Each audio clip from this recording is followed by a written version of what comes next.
Woo! Always feels good to hear that intro after a Padres win. Padres win. Padres. Good morning, everybody. Ben and Woods, 97.3 The Fan. Let's get our heads right on a Wednesday, July 24th, 2024. I'm Woodsy. That's Paul Reindl, the executive producer. Good morning, Paulie. Good morning. How's the ankle over there? Oh, man. Has it turned into a cankle yet? Not really. Are you down to show everybody your I put my feet on the internet last week. Paulie rolled his ankle last night at basketball. Oh, yeah. Yeah. Not fun. And he's got ice on it. I do. Is it cankly? No, it's like red. Just red, okay. Well, it's probably from the ice. The ice makes it red. Real ice or frozen peas? It's ice. We'll get to that in a second. Ben laid me out yesterday. Is it all right? You got it. Are you going to tape it up? Yeah. Where does that put your status for the Tier 1 game on Sunday? Should be okay. Okay. Day to day. Day to day. Day to day. No IL. Can I know no IL stint? I'm day to day. Yeah. Day to day. All right. I mean, well, if you can't, you can always retroactively make yeah, the I can move put him on the IL. God. No, Now I'm going to have to do some roster manipulation and stuff. This is terrible. I screwed up big time yesterday hooping at the gym. Yeah. It was open gym, just running a couple of games. I rolled my ankle halfway through the first game. God, I hate that feeling so And much, man. Hold on. Ben Higgins is also here. Go Hi, ahead. Ben. Thank you. Good morning, everybody. How you doing? Good morning. Looking great. On a Max Headroom Wednesday. Good morning. I was telling my wife, I was like, yeah, I played like 2.5 more games after I rolled my ankle. Oh, She goes, boy. why the hell would you do that? Because you have to. It's basketball. And I said, look, I have played enough basketball in my life that when you go out there and you got these gym rats, Yeah, these G's out there. they already don't like having the fat white guy on their team They're like, who doesn't look like he fine. knows what he's doing. Now, I held my own. I played fine. Play good, yeah. But I rolled my ankle, and it was a very innocuous way. I didn't like get tangled up, making a cool play or anything. I was going up for a rebound. I just For a kind dunk. I just kind of landed on another guy's foot, and it just rolled right under me, and it hurt so bad. I don't have that gene, but my brother and my dad are that guy. They will not leave the basketball court unless they are Because perhaps I'm like, dying. look, my team already doesn't want me. I can't be the guy that's like, hey, I'm out. I rolled my ankle 4 points into the game. So I just ran. They'll with just it. gut it out all the way to the end, no matter what. And I was like, I know this is going to hurt even worse now, but I got to do what I got to do. Bro, the older I get, the slightest twinge, I'm like, no, that's it. I'm shutting it down. Because for me, it's a longevity. I want to play longer. I want, not that day. I want to play longer. Right. And in baseball, you don't have that much, especially me. I'll play a few innings at first base. I usually just manage and hit. But when I run the bases, I'm like, ooh, there's a twinge in my groin. I'm out. Somebody pinch run. That's the difference, though. They're, my brother and my dad have played basketball all their lives and will never, come off the court for an injury.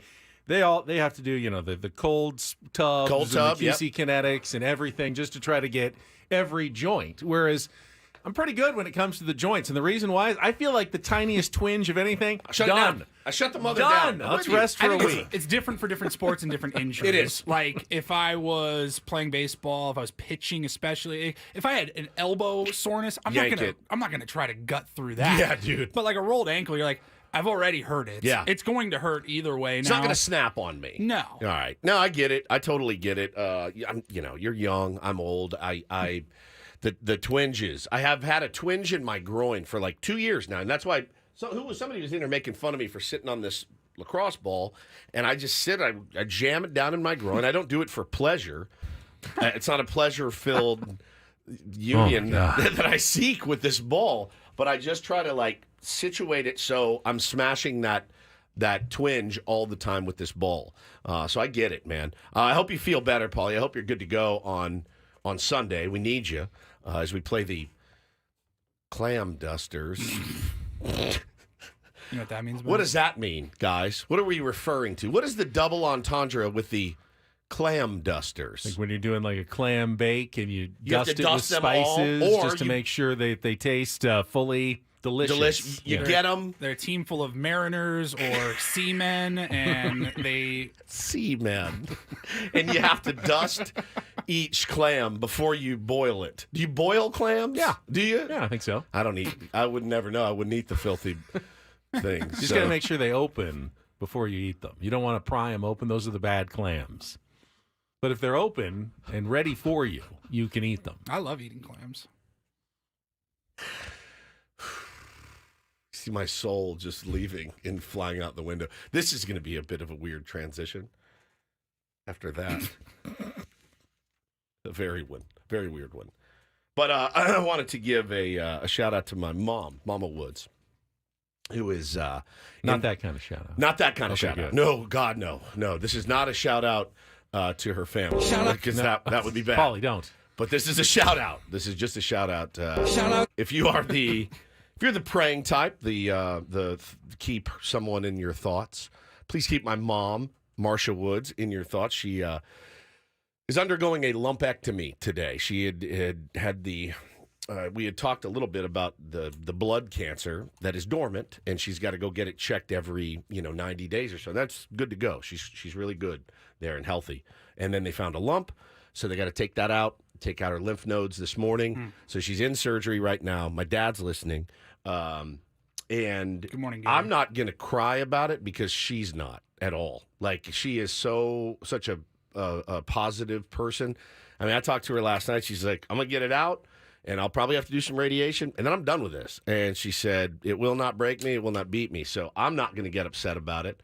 I don't really know how to talk about it, but I just wanted to tell her that I love her and that, she's going to be fine. So she's a beast and always has been a beast. So she will be in surgery for, I think, about another hour. And then they've got a really nice setup there. My dad's going to take care of her. They think she can go home tomorrow, so which will be great. And then get this thing done. She thinks by September she'll be good to go. So shout out to my mom today, not her family. but not Go her ahead. family. Shout out. Yeah, that's it. Just a shout Well, out. Just we're all thinking of Marcia, tier ones as well. Yep, And if you she's believe awesome. in the power of positive thinking, lots of good vibes coming her way from here in San Diego and beyond. And I knew that would be an awkward transition, which is part of the reason why I did it. Talking about what we were talking about before. But anyway, great game last night. Phenomenal game last night. A real testament to the starting pitching of this team. We will talk about a lot about that this morning. I got a new watch yesterday. I was very excited about. You like that? Yeah, very nice. That's cool. It's a Garmin. So this is one of those are the kind that Yes. tracks everything. It tracks everything, but you know what else it does? GPS. Golf. Nice. You can load golf courses on here, and it's like I can stand next to my ball and go, I got 210 to the flag or whatever. So it's got that capability. Steps. Counts your steps. Of course it does steps, yeah. Good. And it does. It's all built into the watch because I have an Apple Watch Yeah. and I can have like the app that we use called the Grint Yeah. for golfing. Load and it on. It's an app through the watch. It's not like built in. Yeah, this and has it's got like pretty good GPS. This has got really good GPS, Nice. and it's waterproof. So when I go do my cold tub, I can just get right in there, and which is a big feature. We got a cold tub in the backyard now. And I remember it seemed like every other ad when I was growing up were for waterproof watches for scuba divers. And I'm Right. going, are there that many people who scuba dive? And then are there that many people that really need to wear their watch when they're going down, 20 meters under the water? Is that something that's a valuable, desired commodody in a watch? I don't know. What? There's probably a reason they wear it for the depth I certainly and would stuff. not. I don't want my watch to stop working if you accidentally drop it in the sink or something. Right. So waterproof is good, but the ones that keep working when you're down 100 meters. 100 meters below the water, I'm going. I'm never going to have any use for that. Yeah. I mean, for them though, yeah, you want to know the depth. And I'm always hesitant to test it. Like me too. The even first getting dive in, you're getting like, in a pool. this isn't going to Even work. taking a shower with your watch, like my Apple Watch, it's like, oh, it says it's waterproof, and I'm like, I'll be the one where it'll start shorting out or something. So we're going to Hawaii on Tuesday. We're going to be taking a ton of hikes, probably more than I desire, but we're going to do that. I've committed to it, and so I want to track. I want to know kind of where we are. And when you do your cliff diving, When we dive off the cliffs, you'll be fine because it'll be waterproof. I'll be good to go. My wife rolled her eyes so hard when I told her what watch I was getting. So hard. She's like, isn't that for like triathletes and stuff? I'm like, yeah, it's popular in the triathlete world. Don't worry. Hey, one thing I can promise you, I'm not about to start doing Ironmans like my little brother who just finished another one on Sunday in Lake Placid, 15 and a half hours. Oh. He did another Ironman. He finished it. And here's me over here. And I'm like, I just like this watch because it looks cool. It's got the golf feature, and I can take it in the cold tub with me. That's why I bought it. So, yeah, she rolled her eyes pretty hard at me. But I love this thing, man. I love this thing. It's really cool. I haven't even messed with all the doodads on it yet. Got it last night when we got home from Frozen Ropes. Got it charged up and got to add a bunch of stuff to it. So it's pretty great. Says when you're in Hawaii, beware the waterfall flash floods. My neighbor was almost killed there last month in Kauai. So be careful, Woods. We want you to come back safe and sound. I've seen all kinds of things. There's like jellyfish and man-o-war, and something's going to happen. It's me. I'm not going to get through this thing unscathed. I mean, I think we all can agree today that I'm not going to come home unscathed from this trip. But really looking forward to it. Leave on Tuesday. Was thinking about your response to me yesterday, Ben. Was in the grocery store. And I said, man, Benny will absolutely knock one out of the park on you sometimes. And I'm at the grocery store getting a couple of necessary things. We had run out of bread, make the kids lunches. So I got to get some bread. Had to get some grapes. Had to get some plates. And I had to get some protein waffles for Bo. That's what he likes to eat for breakfast. The Kodiak protein waffles. So I will go in and get those. Does he like them, Yeah. or do you like him to like them? I don't. I never. Wouldn't you just rather have an Eggo waffle? Well, I think Kodiak's good. they need protein. Well, right. But I didn't buy. My wife bought these Right. for him, and she's the one that makes them. I'm not home at breakfast time, so she handles all that. But I went and bought them. So I was standing in line, and I looked at the dude in front of me, and he goes, "How you doing?" I go, "Good." And I glanced down at the belt and what he had on the belt, and he had a bottle of Hershey's syrup, a bag of frozen peas, and a can of Crisco lard. And Just those three things. that's it. That's it. That is it. That was the extent of his list. And I said, now I didn't do the thing where I took a picture, but I did text you. I was a little bit invasive in that I texted my buddies, Ben and Paul, and I said, this is an odd combo. I said, he's got Crisco and Hershey syrup and frozen peas on his deal. And what did you say? What did you respond? I said maybe he's. Oh, here it is. I got it. Found it. Eating lard Sundays after his vasectomy. And it took him 2 seconds to write that joke. And I died laughing. I mean, you laid me out in the store as I was checking out. Just trying to, it's like Chopped. You got to put the ingredients together, in yes. some meaningful fashion. I'm going, how can you put together frozen peas, Crisco, Hershey's chocolate syrup? He goes home and he puts the peas on his nuts, and then he Scoops gets a bowl scoop of Crisco, and covers then it in chocolate sauce. chocolate sauce, and goes to town. I go, Benny. It was like, that's an odd combo. That's a very, very. It might be the oddest combo I think I've ever seen. Really, like you see some stuff, and I like to piece together what they're up to. I'm like, oh, you're making chicken, and there's that. You're gonna make chicken and veggies, a little stir fry sauce. I know what you're up to tonight. This, I had no idea. Throw in like Pacific halibut, and you have a chopped basket. Ted Yeah. Allen's giving you. Your ingredients are Pacific halibut, Crisco, Hershey's chocolate syrup, and frozen peas. Yeah, you have 20 minutes to create an appetizer. I think you could do it with all of those, with all the chocolate sauces, like the drizzle on top of the fish, which would be not good. But, man, you laid me out with that yesterday, Benny. So let's get into some Padres baseball talk. Benny will Excellent. He'll set the mood and set the menu next. Do we have an exciting show? We teased it yesterday. If you missed it, I'll tell you who we have coming on later on the program today. Should be a very good Wednesday. Don't go anywhere. Kelly's going to check traffic, and then we're right back with Ben and Woods on San Diego's #1 sports station, 97.3 The Fan.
We are going full old school radio today as one of our main computer drives is down. And Paulie is over there having to act like Merlin, the wizard, trying to put stuff together.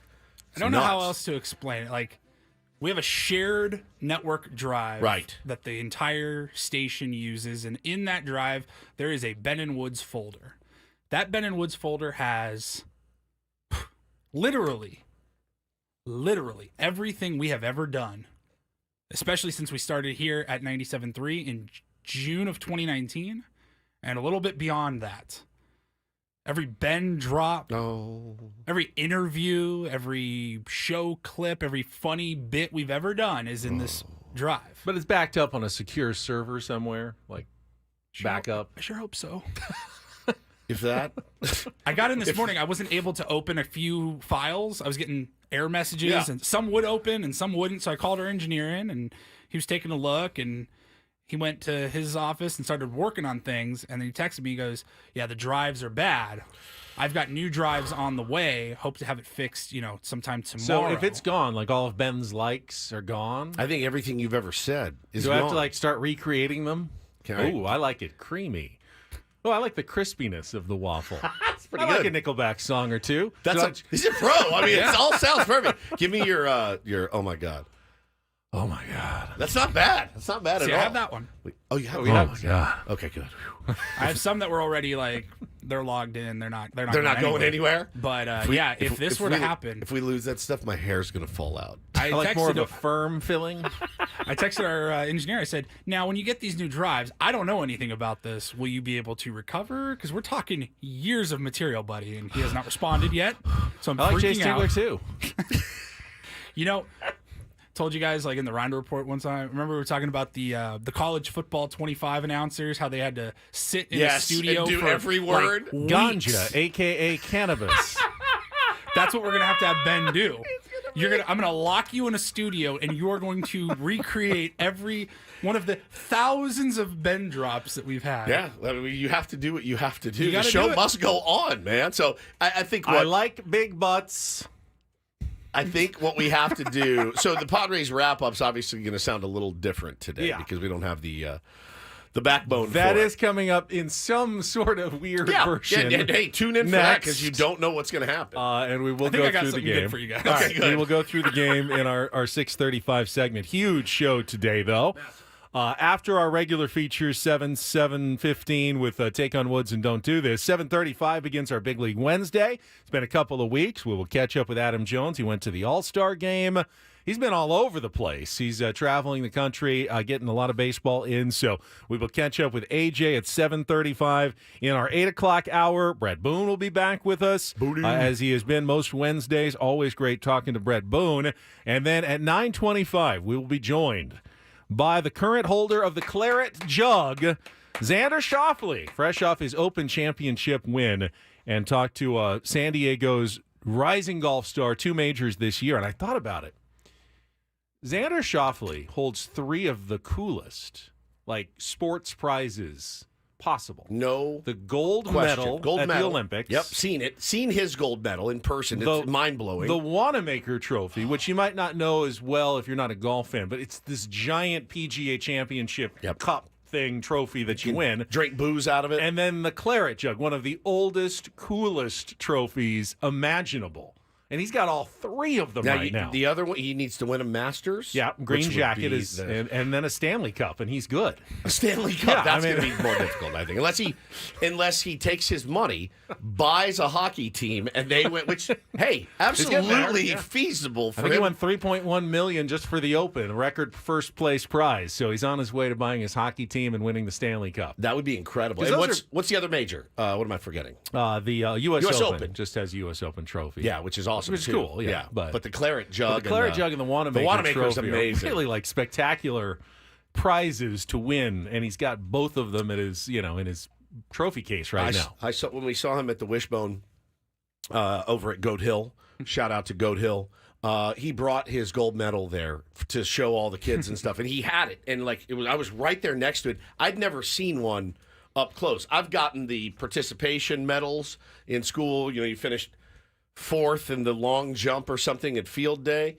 you see this thing, man, in front of you, and you just go, okay, I get it. That's unbelievable. So now he's got to be, what, in Paris? Well, I'm not sure. The tournament starts August 1st, so I'm sure practice runs, but I don't know if he came home and then is Let's going ask him. back or if he stayed in Europe for that extra week and is just... I know because I've been working with his team. Yeah. For this interview, I don't know if I should say where he's at, but he's international. He's still international. Hampton Inn down on. He's in room 326. Knock on the door. All right, so He's international. I mean, it doesn't make a lot of sense to fly back for like 5 days and then go all the way back to Paris. No. International does make some sense, so we will time shift and talk to Xander Schauffele coming up. That's scheduled for 9:25. Very specifically this morning, but if you're a golf fan or just love top San Diego athletes, San Diego fan. boom. Yeah, I mean, Xander if you don't Schauffele. listen to that interview, you clearly hate San Diego. And I I don't would know think what so. to tell you. That could never be me. So you're going to make sure you listen to that at 9:30. Xander's a great dude. Very happy for him. All right, we'll see what Paul has come up with. I got a our curveball for him too. makeshift Great. Love curveballs. Padres wrap-up in our next segment, minus our usual opens and sound effects and highlights that we usually get. So We'll figure it out. we will figure it out. We will talk about last night's 4-0 win, third in a row for the San Diego Padres. We will be right back with more Ben and Woods on San Diego's #1 sports station, 97.3 The Fan.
Going to see what Paulie's come up with for our Padres wrap-up, minus some of his critical elements. Now, you have a few things that are left on like a different computer. Yeah, so on like a button bar. Like you have random stuff. Yeah.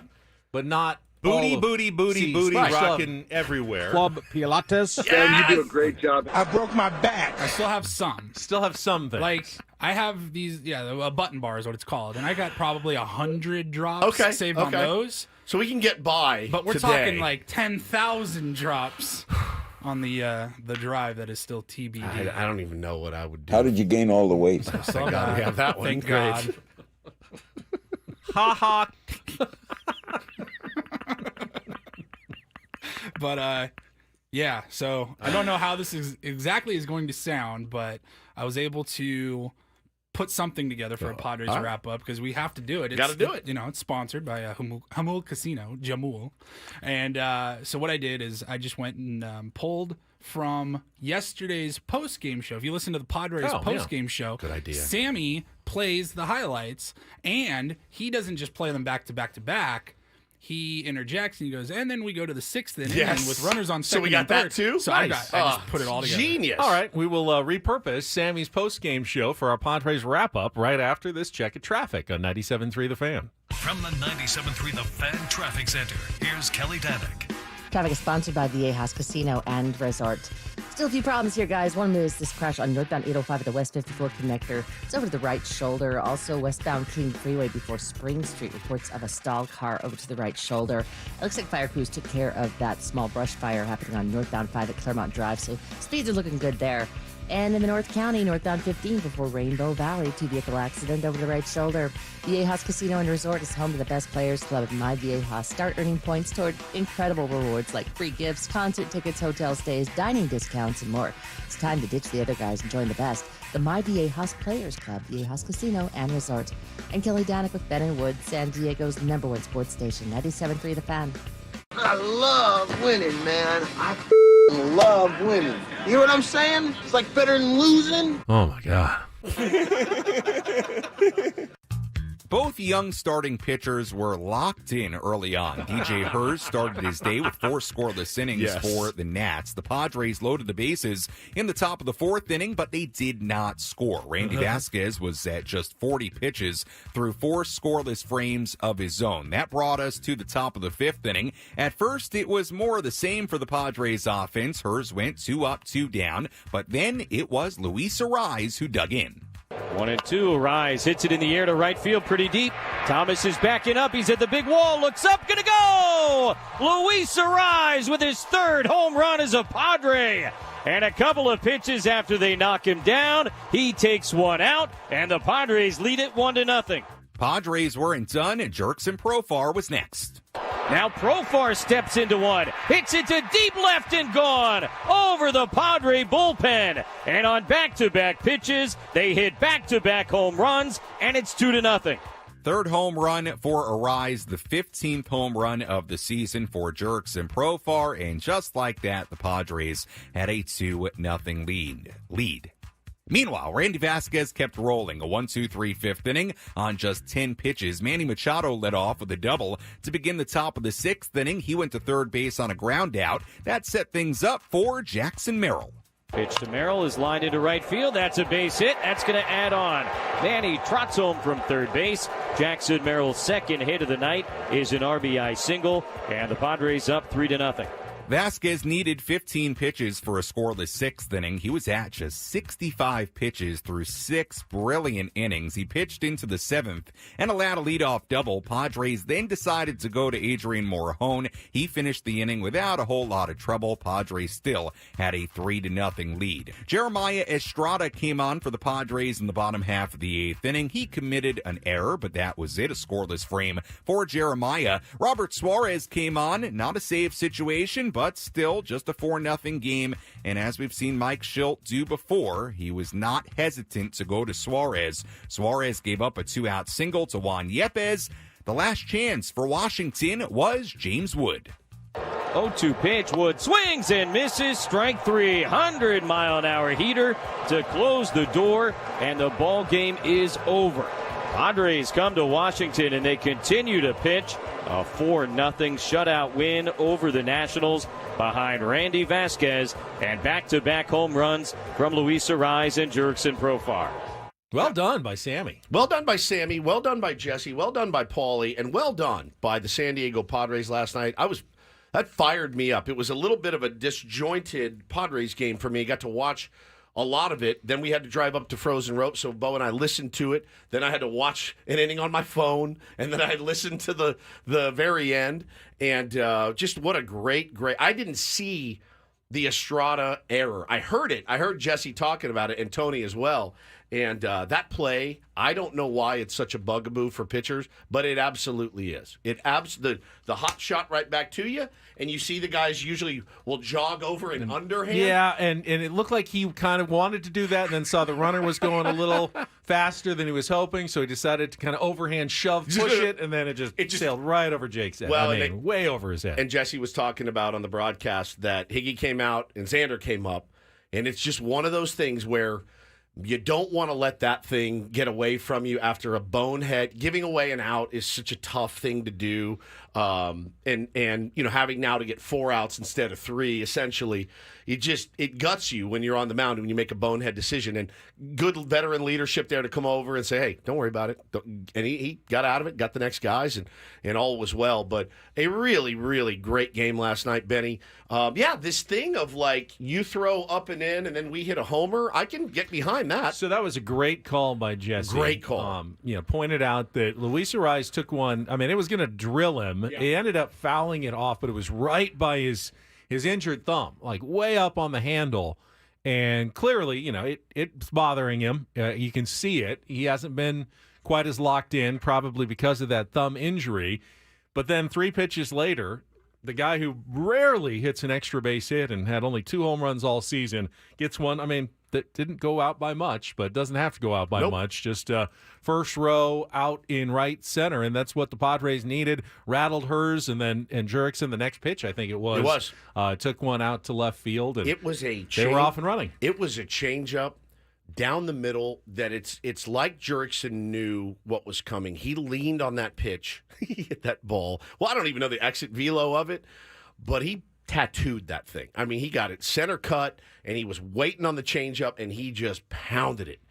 And hers was good. Yeah. He was really good. He was effective. He was pounding the zone. He was 95, very, very impressive outing. That's another one of those kids to look out for down the road, man, once he kind of figures it out. But the Padres had his number when they faced him the last time. They hit him pretty well last night, and it was nice. It was nice dub. The stat I heard on Sammy's pregame show was that he gets the 3rd most swing and miss on his 4-seam fastball. That's nuts. Like anyone in baseball. That's I think nuts. Kirby Yates was one above him, but he does have some nasty stuff. 4-seamer. Yeah, he's got a good fastball that is hard for big league hitters to hit, but it wasn't a fastball that Jurickson took out. Nobody could get it on top of the ball at all. I mean, everyone got on top of the ball. Everybody was grounding out early. It was just Randy rollover followed by Randy rollover until Arise had that really good AB, and then Profar gave us a lead and never looked back. And a couple of really good moments last night. Jackson Merrill getting that insurance run in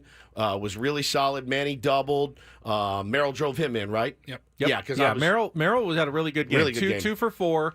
And then had the other with at least made contact with the bases loaded to get the other run home. So really solid game for Jackson, who had about, I think 10, his mom and dad were there as they usually are, but he had more friends and family because he's from Maryland, and he will be, I guess there's going to have 500 people going to the games in Camden Yards. 500. Jackson Merrill has a crowd of 500 people going to the games this weekend. I think it's so cool. Obviously, his whole family able to be there when they're on those East Coast trips like that. And then his parents, I think they're both teachers, right? Yeah. So they have the summers off.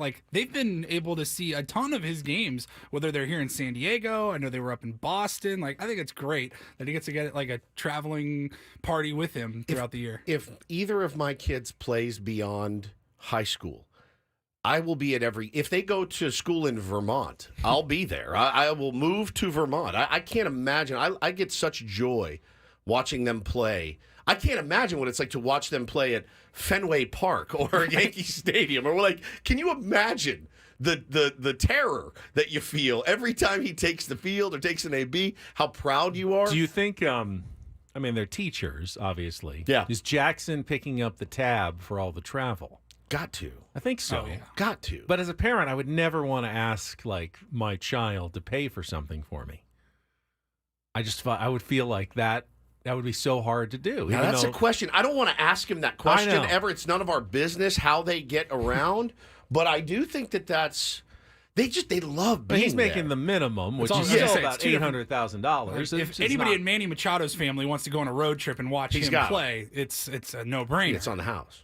But Jackson's making league minimum. I mean, league minimum is still decent, really decent living. Yeah. And for a couple of teachers, he's going to fly him and he's to games well on his way to signing a huge deal Yeah. at some point. You can bet, you can hedge a little bit, right?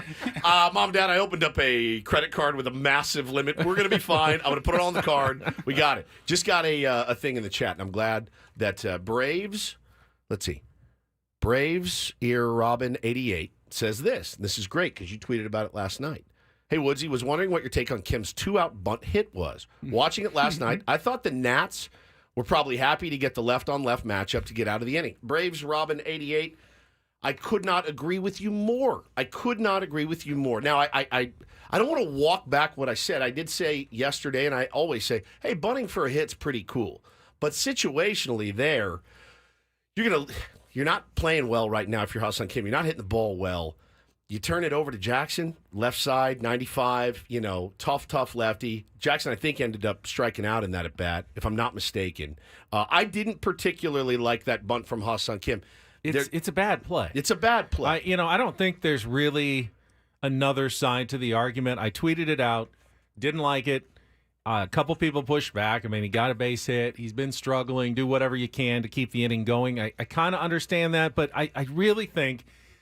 And Mike Shildt will never admit it. In fact, I don't think I'm going to even ask him about it because it was a winning game. But away from that I would imagine that there was a conversation. You need to be drug tested. I would imagine there was a conversation after the game, like with Ha-Seong Kim, going, I know you got a hit there.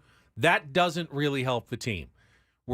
You have to try to drive in that run in scoring position with 2 outs in that situation, as opposed to sending a rookie left-handed hitter up against a tough, hard-throwing left-handed pitcher. That's not the matchup we're looking for. We're looking for you to drive the ball into the gap and drive in 1, maybe 2 runs there. And I know you've been struggling. I know the third baseman's playing way back. You know why he's playing way back? Because he wants you to bunt that ball. Yeah, he wants you to try to bunt that ball, because the worst thing that happens for the Nationals is that you're on first, the bases are loaded, and they've got the matchup they want. Yep. It's just you played right into their hands, right? Yes. You gave them a better matchup, and I can certainly understand him struggling. I can understand him wanting to make a play. Now, listen, they could throw the ball away at first base, running in on a bunt, trying to make a play. Sure, that stuff happens, but Ha-Seong Kim in that, and I promise you, that did not come from the dugout. No, that's a Kimmy move, and again, he's trying to make a play.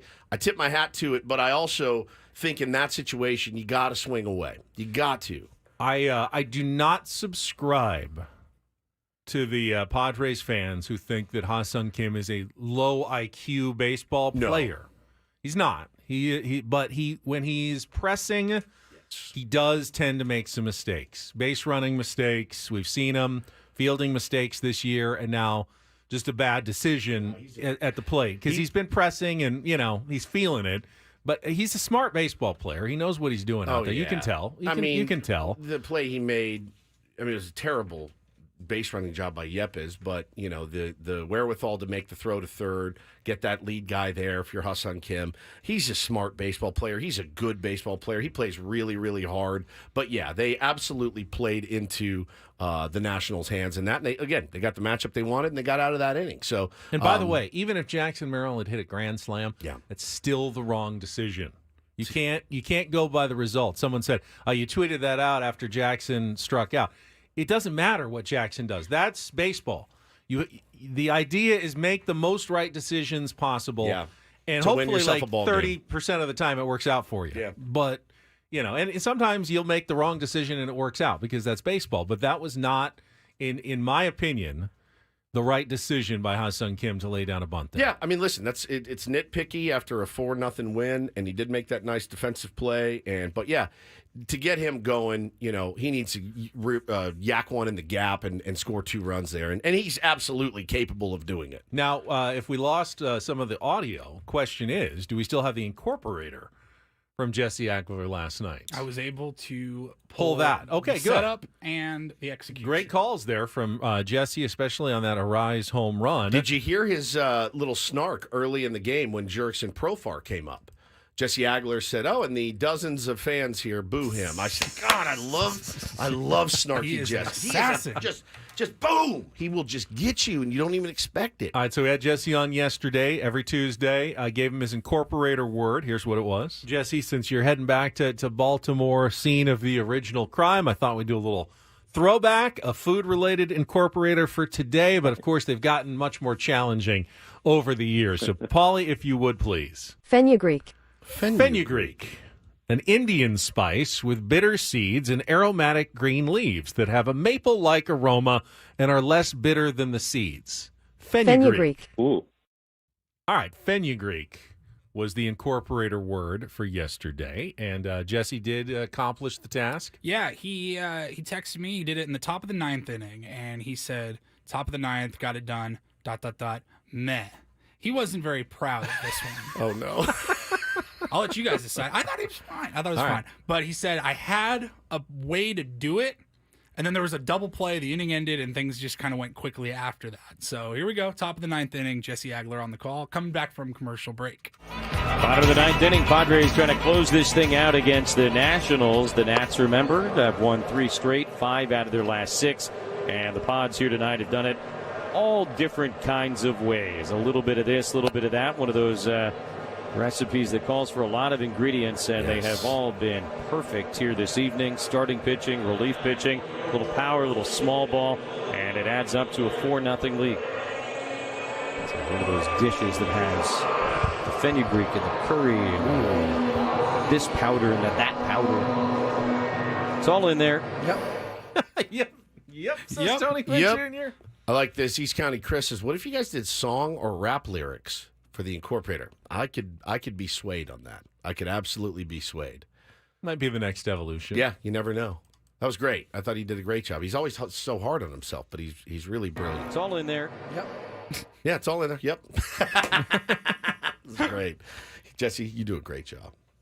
I see some people pointing out, including my mom, that Steve in Coronado probably happy that Ha-Seong Kim laid down a perfect bunt. Oh, he loved it. But he got a perfect 10 score on the bunting scale for his bunt. Oh, yeah. Yesterday. Yeah, what was his grade on that? It would have been a 5? I give it a 0. I give it a 0. It's I give it a 0. Part of the grade is it's got to be situational based. Yeah, man. And you don't want to lay down a bunt there, even a perfect bunt. The other interesting part of last night's game and postgame is that apparently the Ben and Woods show caught a stray in Sammy's postgame, and Paulie heard it, and he sent it over to me this morning, and we'll play that for you next. I have some thoughts. Hour number 2, take on Woods as well, just ahead on San Diego's #1 sports station, 97.3 The Fan.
I suspect that this happens more than you realize. Oh, yeah. Because obviously you can't listen every second of the day. Well, I mean, some of our tier ones do. They we really appreciate do. that. You guys are nuts, by the way, and we love you so much for that. Just saw someone in the chat said they wish there was 20 hours of live programming every day here on 97.3 The Fan. We knock out 4, 8, 12. So we would need to add, a couple more shows. 2 or 3 more Two shows. or three more shows. Yeah. I mean, it costs money. Tough to listen to every second of it. But Paulie happened to... Who goes 10 p.m. to 2 a.m. then? 10 to 2. We used to, so when I started in sports talk radio, I believe it was at least 5 a.m. to 2 a.m. on the old mighty 690. We had how much? 5 a.m. to 2 a.m. The final show of the day was 10 p.m. to 2 a.m. So somebody was live at 1:30 in the morning, just spewing their hot takes, finishing the day with the last 4 hours. That's a tough shift. I mean, I know guys that did overnights at music stations, right? And they would just play a ton of records and pop. It'd be midnight one, and those shows could get a little bit squirrely. It was fun, and the night owls would be up and listening. Hey, can you play whatever for me? And they would shoot the breeze on the air, and you get some goof like. That's kind of a harbor in radio. How much did you do on your old show? You did like the overnight or the multiple day broadcasts? Oh, we did once a year for charity. We did a 28-hour radio show with no commercials at all. Did you guys play music on? No. So you were live for 28 straight hours? So what we did do is we would do some, hey, this happened, just to give us a breather, we'd play some best of. Sure. And then, but it wasn't a lot. It was a lot of live radio. You're crying at the end of it. I'm not joking. You're weeping. When he first started, I think Jim Rome was doing 8 to midnight. That was his slot. That his shift? That was his local slot. They probably paid him nothing to do that. And that's where he gets his start. That's where he, hones his chops and all that. And, now he's Jim Rome. But you get, as the day goes on, the callers sometimes get a little more... Loose. Yeah, loose, opinionated, sure.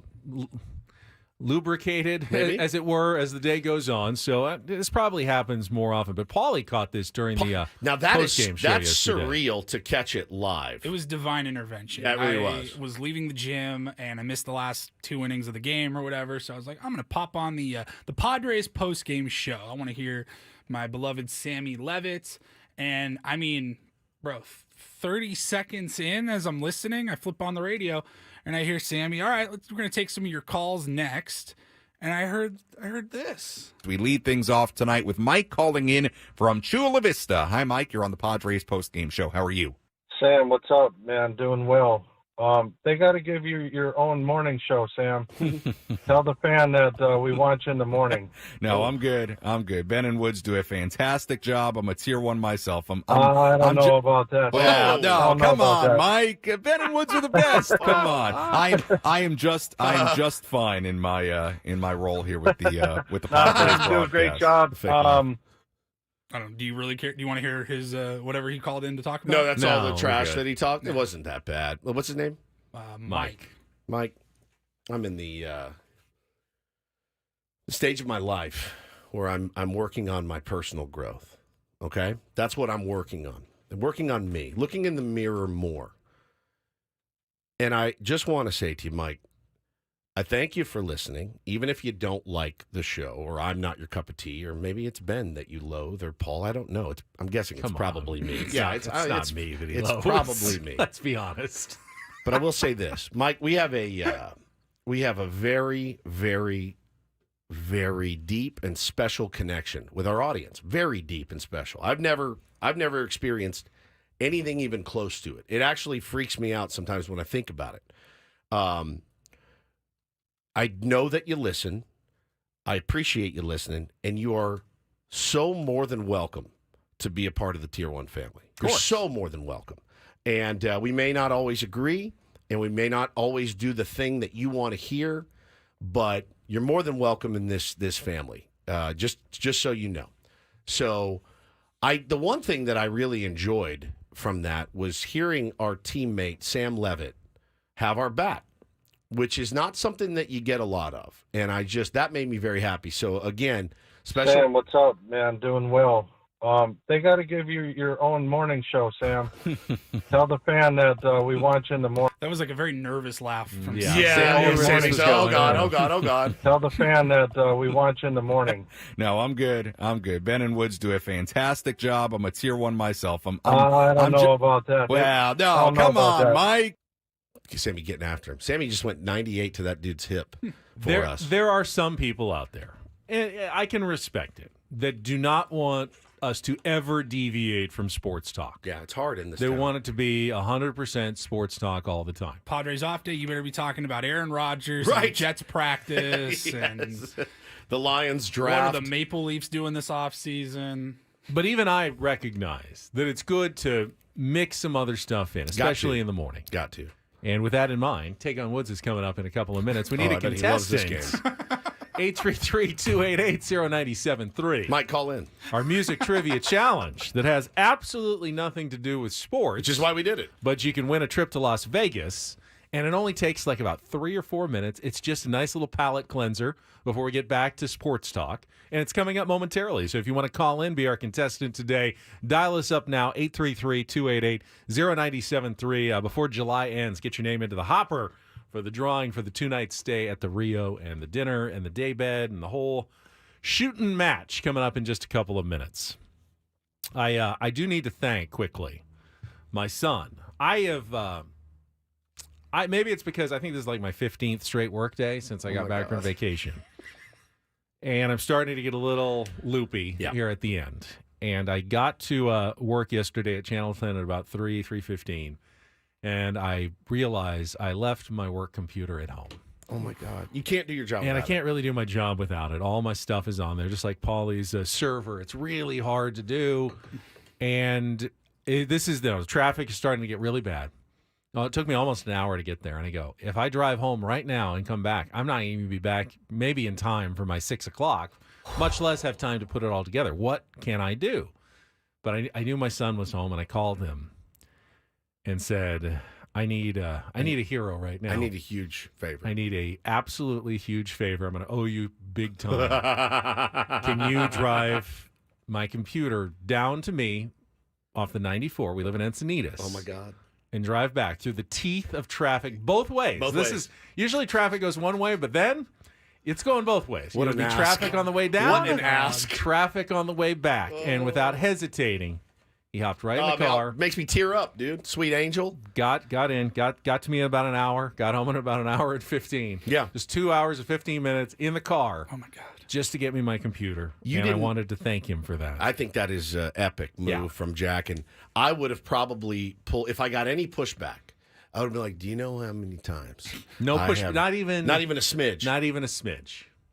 Well, just you know how many times I've cleaned up your diapers and your butt? Get in the car and bring me my laptop. My kid would have pushed back. He's also 6, so and 3, so that's awesome. Great move from the young man. Love it. Jeter says, better get Jack a gift. Oh, yeah. I said, meals for on me the rest of the week, wherever you want to go out. Olive Garden, Whatever. Texas Yeah, Roadhouse, exactly. all the hits. Play all the hits. Got your choice. I love it. Great Coming up the job. rest Great of the job, week, Jackie. Coming through for the old man. Yeah, well, we'll just all do a nice Texas Roadhouse trip. Oh, it sounds amazing. I'd like to come, actually. Get those rolls. You want to come with us? I would like to come. So good. Give a big old yeehaw. Yeah. Hey, Ben, give him a It was big just Texas your birthday. hell Let's yeah. let's do a Woods birthday dinner at Texas Roadhouse where they can give him a big old yeehaw. Will murder it. I will murder Texas Roadhouse Best right idea now. you've ever had. Let's I love it. All right, we got a contestant. Let's do it. It is time for Take on Woods. Is it Mike? No, it's not. It's Matt, actually.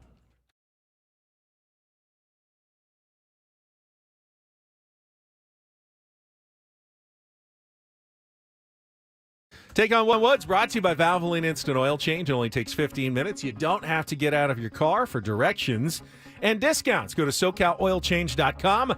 That's SoCalOilChange.com. As promised, our contestant today is Matt. Matt, good morning. Good morning, guys. Don't worry about Mike. You got an awesome show. Thank you, Hey, thanks, Matt. Matt. Appreciate it. You're all ready. Can we give him an extra point for that? No, you got to stick with the rules. If you beat or tie Woods, though, we will put you into the drawing for the getaway to the Rio, Las Vegas. As I said, 2-night stay, dinner for 2, day bed, brand new food hall 4 new pools, remodeled rooms, new ownership. Check it out at reallasvegas.com. All right, here are your category choices today.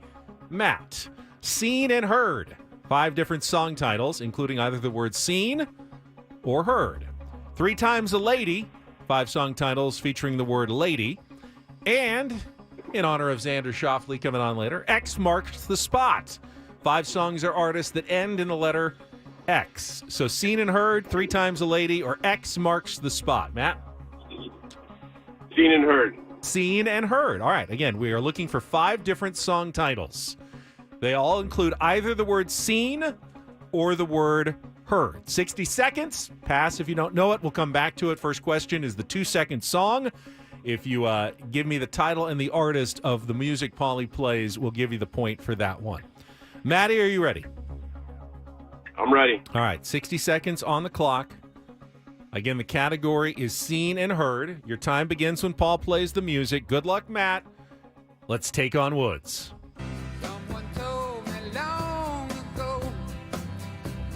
Have you ever seen the rain? Correct. Several artists recorded it, but I bet you're wondering how I knew Marvin Gaye's version of which Motown classic landed in the Grammy Hall of Fame. Pass.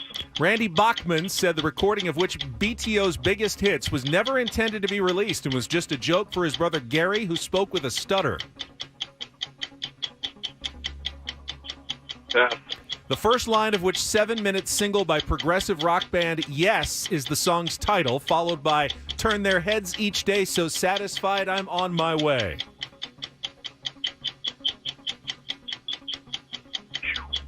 Man. Tough one today. Yeah. One more here. Yeah. The biggest hit for the Marshall Tucker Band was which 1977 single that combined the guitar and flute in an easy listening mix of country and rock? Man, this is the wrong category. Go back to for this me. one. You can get this one. Several artists recorded it, but time is up. That was a tough one. That was a tough one. We did get the one, so you're not out. Who knows? Bet you're wondering how I knew about your plans to make me blue. Heard it through the grapevine by Marvin Gaye. You ain't seen nothing yet is the BTO. Baby, you ain't seen nothing yet. I've seen all good people is the title of that Yes song. And Heard It in a Love Song is Marshall Tucker Band. I don't know how Woods is going to do here. Woodsy comes back to the studio. Matt, score is locked in. Woods not getting the category here. Might be a tough one to figure out. We'll see. Okay. All right, 60 seconds back on the clock. Woods, your time begins when Paul plays the music. Good luck. Let's take on Matt. It's CCR.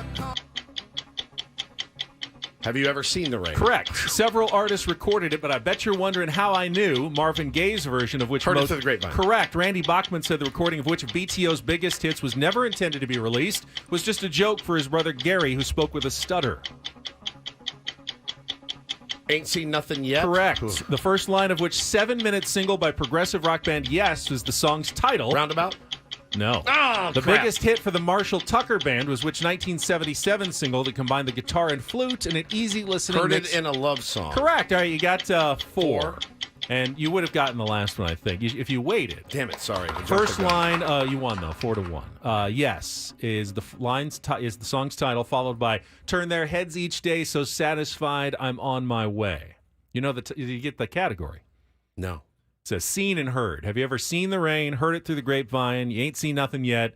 I've seen all good people. Oh, yeah. And then you got heard it in a love song. You did pretty well, though, in a tough category. I did not know that was Yes, Seen All Good People. Seen all good people. That song, the Marshall Tucker one, when I was a little kid, I thought it was Hurdy Little Love Song. I thought it was Pretty Little Love Song. Yeah, Purdy. Little, Yeah, maybe that's what I thought. Purdy Little Love Song. Can't be wrong. It's a jam. Pretty though. Little Love Song. It's a good one. But it's Heard It in a Love Song. That was and a that good was one. Seen and Heard was the category today. I had to really put the thinking cap on. Yeah, on no, those. and Those are tough. people pointed out some long questions. Matt didn't even have time to go back after passing, and by the time I read them all. So tough one today, but Woodsy, another win. You've been on a good streak lately. I have. I do not like that Bachman.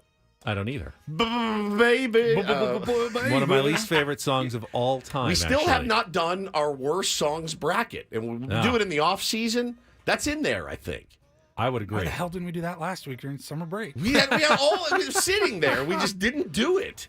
Summer break was pretty successful, though. I was very proud of those shows. Very proud. All right, Don't Do This is coming up next. We already have our first cheating scandal of the Olympics, and it hasn't even started yet. Wow, and there's another Olympic story that I was unaware of till yesterday that's the gnarliest, dumbest thing ever. We'll be back with that after traffic on 97.3 The Fan.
How do you already have a cheating scandal before the Olympics even start? I'm so fascinated to know what it is. Don't Do This is brought to you by the Craft Taco in Sorrento Valley. Craft Taco has some of the best quality tacos in all of San Diego. Go to thecrafttaco.com.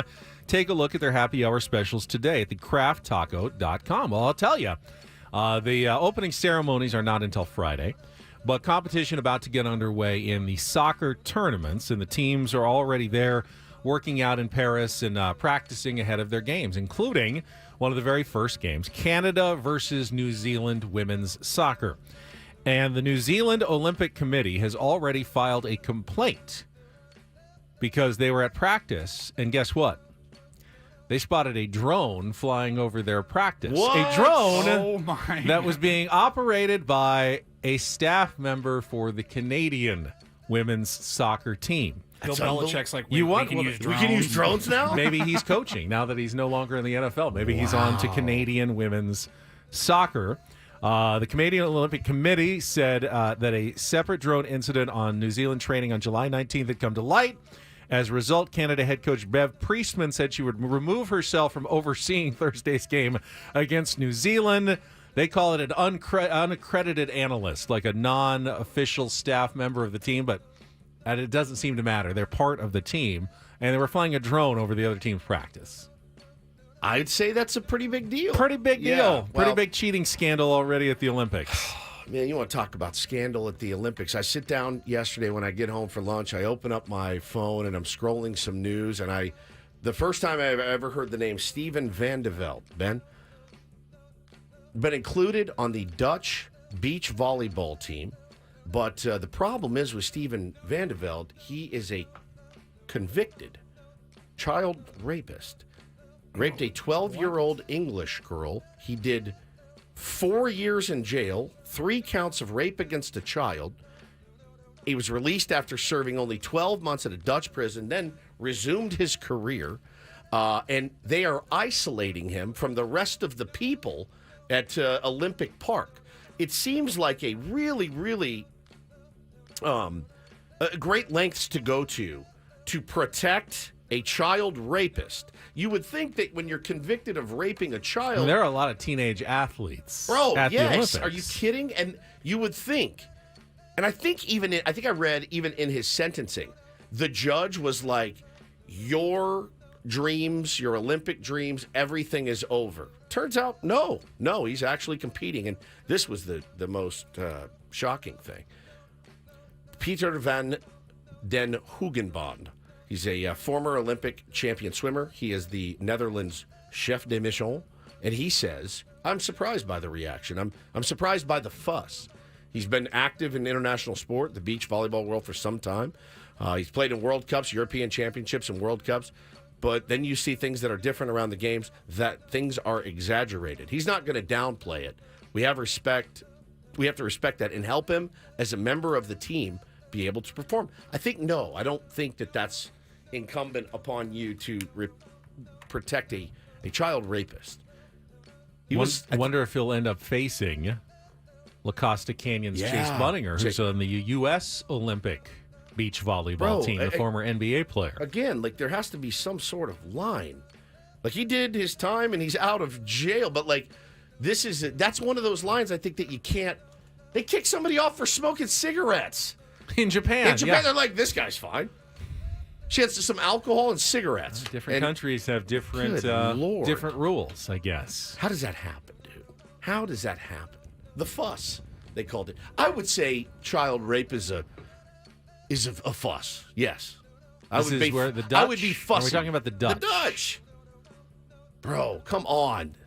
That guy should not be allowed to compete for the country's highest honor.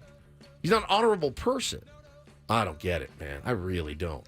There's only get two that. things I hate: bigotry and the Dutch. I get it. Yeah. What is that from? It's like I think it's Simpsons line. Austin Powers. Oh, that's Austin Powers, right? Good one, Paulie. It's he goes. It's a gold member? It's Yeah, I Michael saw it Caine, once. and he goes, "There's only 2 things I hate in this world: people who are intolerant of other people's people's culture, cultures, and the Dutch. and the And the Dutch. Weird, man. Very good, weird, Paulie. Good weird, pull. Weird. Better pull than me. Very nice. All right, finally, a little doo-doo this. We need a palate cleanser. Yeah. after that story. mega This is doo-doo. a pretty good palate cleanser. Guess what Kyle Higashioka, Padres catcher, did on his off day in Washington, D.C. on Monday. This is really cool. Kyle Higashioka received a replica of the Congressional Gold Medal awarded to his grandfather's World War II unit during a ceremony at the National Museum of the United States Army. He was presented with the medal by retired General Eric Shinseki, and it was a medal that his grandfather received for serving in the 100th Infantry Battalion of the 442nd Regimental Combat Team. And what made this team very unique is that it was made entirely up of Nisei soldiers. They're second-generation Japanese Americans who demanded the opportunity to fight for the United States even after their family members were interned in camps on the West Coast. One of the darkest stains in American history, the internment of Japanese Americans during World War II after the bombing of Pearl Harbor. But they were Japanese, and they said, no, we live in this country. We're Americans. We want to fight against Japan, and they did. And they saw some really intense battles as part of the war. This unit of Japanese American soldiers, and Shigeru Higashioka was part of that unit. He awesome. passed away, but Kyle was there, and they gave him the replica medal and gave him a tour of the museum on his day off. Isn't that a really cool story? That's fantastic, man. And they started to talk about it on the broadcast last night, but the audio cut out. My problem is today, Kyle Higashioka had a really nice. And then there's just like guitar music in the background. They're showing the medal, and I'm like, what happened? What happened? What happened? And then he'd cut back in, and then he would disappear again. The old mic didn't work. I was thinking, I wish I had known about this. We could have asked Kyle about it when he was in 100%. studio. First thing I thought of. However, and this was Kyle's quote, I don't know that he would have had much of an answer. He said, it was a really cool experience just learning more about my grandfather's time in the war, because before this year, I really didn't know much about it at all. I never got a chance to talk to him about any of that stuff. So it was an educational experience for Kyle as well, in learning about what his grandfather and their unit in the World War II were able to do and what heroes they were. It's pretty special, man. Very, very special. Very, very cool. And that is Don't and Do This for a Wednesday. That was Don't Do This with Ben and Woods on 97.3 The Fan. All right, it is a Big League Wednesday. It's been a couple of weeks. Adam Jones was at the All-Star game. He's been all over the place. We'll get caught up with AJ, the five-time All-Star, next when Ben and Woods continues on San Diego's #1 sports station, 97.3 The Fan.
Good win for the Padres last night, 4-0 over the Washington Nationals. They'll continue the series today. Another 2:45 Eco Water SoCal pregame show, 3:45 first pitch from Nationals Park, and we're going to talk some baseball and more. We got Adam Jones standing by. The 5-time All-Star will join us right after this check of traffic on 97.3 The Fan.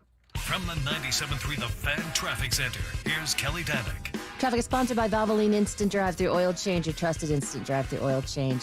Well, happy to report no incidents, no accidents, no surprises on our roads, which means, of course, you're still going to see the usual slowing in the usual spots. Cordell and Cordell Traffic Cam shows you got plenty of company heading out of Santee on that westbound 52. Stop by any of the 30 San Diego Valvoline Instant Oil Change centers. You don't have to get out of your car, and it usually only takes 15 minutes or less. Plus, get a free courtesy check of your tires and battery. Visit SoCalOilChange.com for directions and discounts. SoCalOilChange.com. I'm Kelly Danick with Ben & Woods, San Diego's #1 sports station, 97.3 The Fan. Little summer in the States for Adam Jones, including a trip to the All-Star game last week.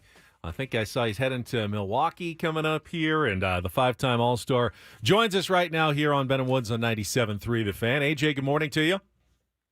Gentlemen, how y'all doing? Always good to speak with you guys, especially after a W. Well, yeah, we missed you, man. We haven't talked. It feels like we haven't talked to you in forever. I'm going to be traversing the planet next week. I'll be in Hawaii, and I feel very much I'll feel very much like you. I may check in with the boys too at some point, but I do. I feel like Adam Jones heading off to Kauai with my family for a week. I like that. I miss Hawaii. I haven't been to Hawaii in probably 6-7 years, and that's one of my favorite places. The weather, everything is just perfect in Hawaii for me, man. I miss it. I can't wait. Please enjoy it. I will. Oh, I'm going to. Trust me. I'm going to really, really drink it in and hang with my boys. He's worried about the jellyfish, though. I am worried about the jellyfish and the man of war. I don't want to get stung by anything. Nothing. Well, I mean, it's all part of it. You know, you don't get in the ocean if you ain't. It's just part of it. Just stay in a pool. It's not part of the experience. It's not part of the experience. Nowhere does it say when you go to Hawaii. And get a floaty. Get a floaty and stay in a hotel pool, okay? We're not staying in a hotel, though. I'm going to be the only person that goes to Hawaii and stays dry for 7 days. Yes.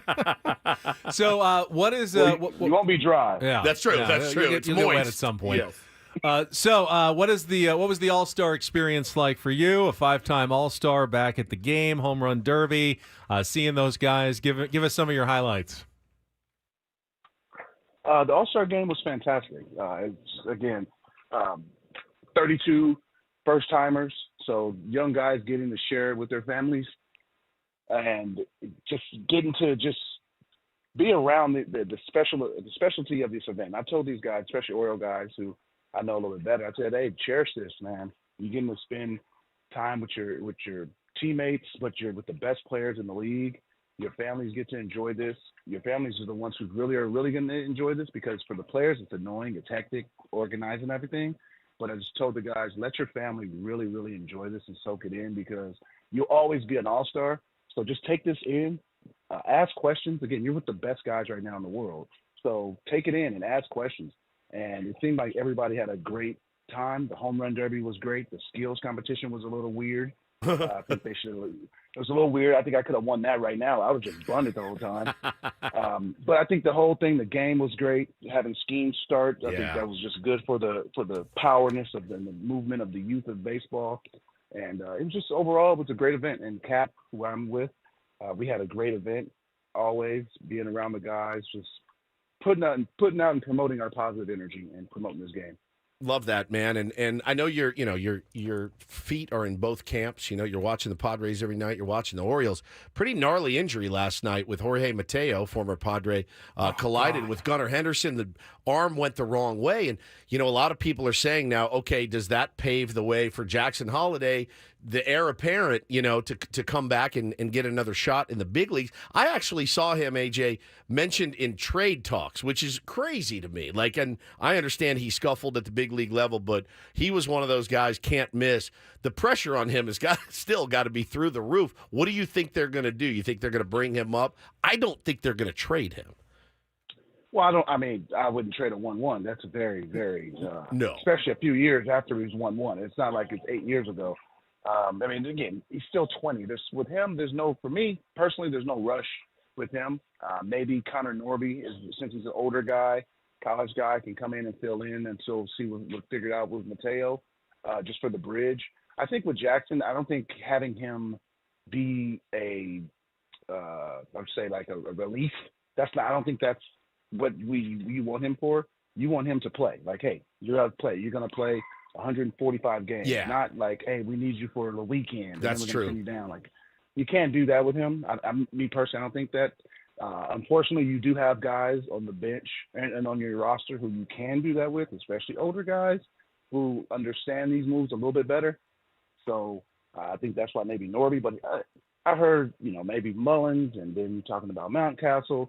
Hey, come on. The trade deadline, I think it's awesome, though, because it opens up everybody's Pandora's box of thoughts. Oh, yeah. What are the Orioles going to do? Are they going to trade for Crochet? Is the Padres been linked to Crochet? Like, what is going on? Like, there's so many different options and different things and scenarios. I think that's a good thing, especially when guys are buyers. And what are the Padres going to do? What are the Orioles going to do? The Yankees are going to have to make a move. The Red Sox are probably going to have to make a move. And while doing all that, the Dodgers are still trying to get Scooble. So, like, Anna Rosarena is the latest. They've been linked to Rosarena, and you figure he's not having a good year. Doesn't mean they're going to sell low on it, and they're not. They're still going to get because he's done it on the biggest stage, and I think you put him in that lineup. It's like, oh my God, now I have to hate Randy Rosarena like I have to hate Shohei Ohtani now, which doesn't make me very happy. And you add athleticism. I mean, he's having a down year right now. I've watched it. He's having a struggle. But you go to L.A., we all know what happens. That's the bright lights. There ain't no damn lights over there. That's a candle over there in Tampa. You got the bright lights over here. He's playing in like a dark airplane hangar in Tampa, and then you go to L.A., yeah, weird things do happen. The lights are bright.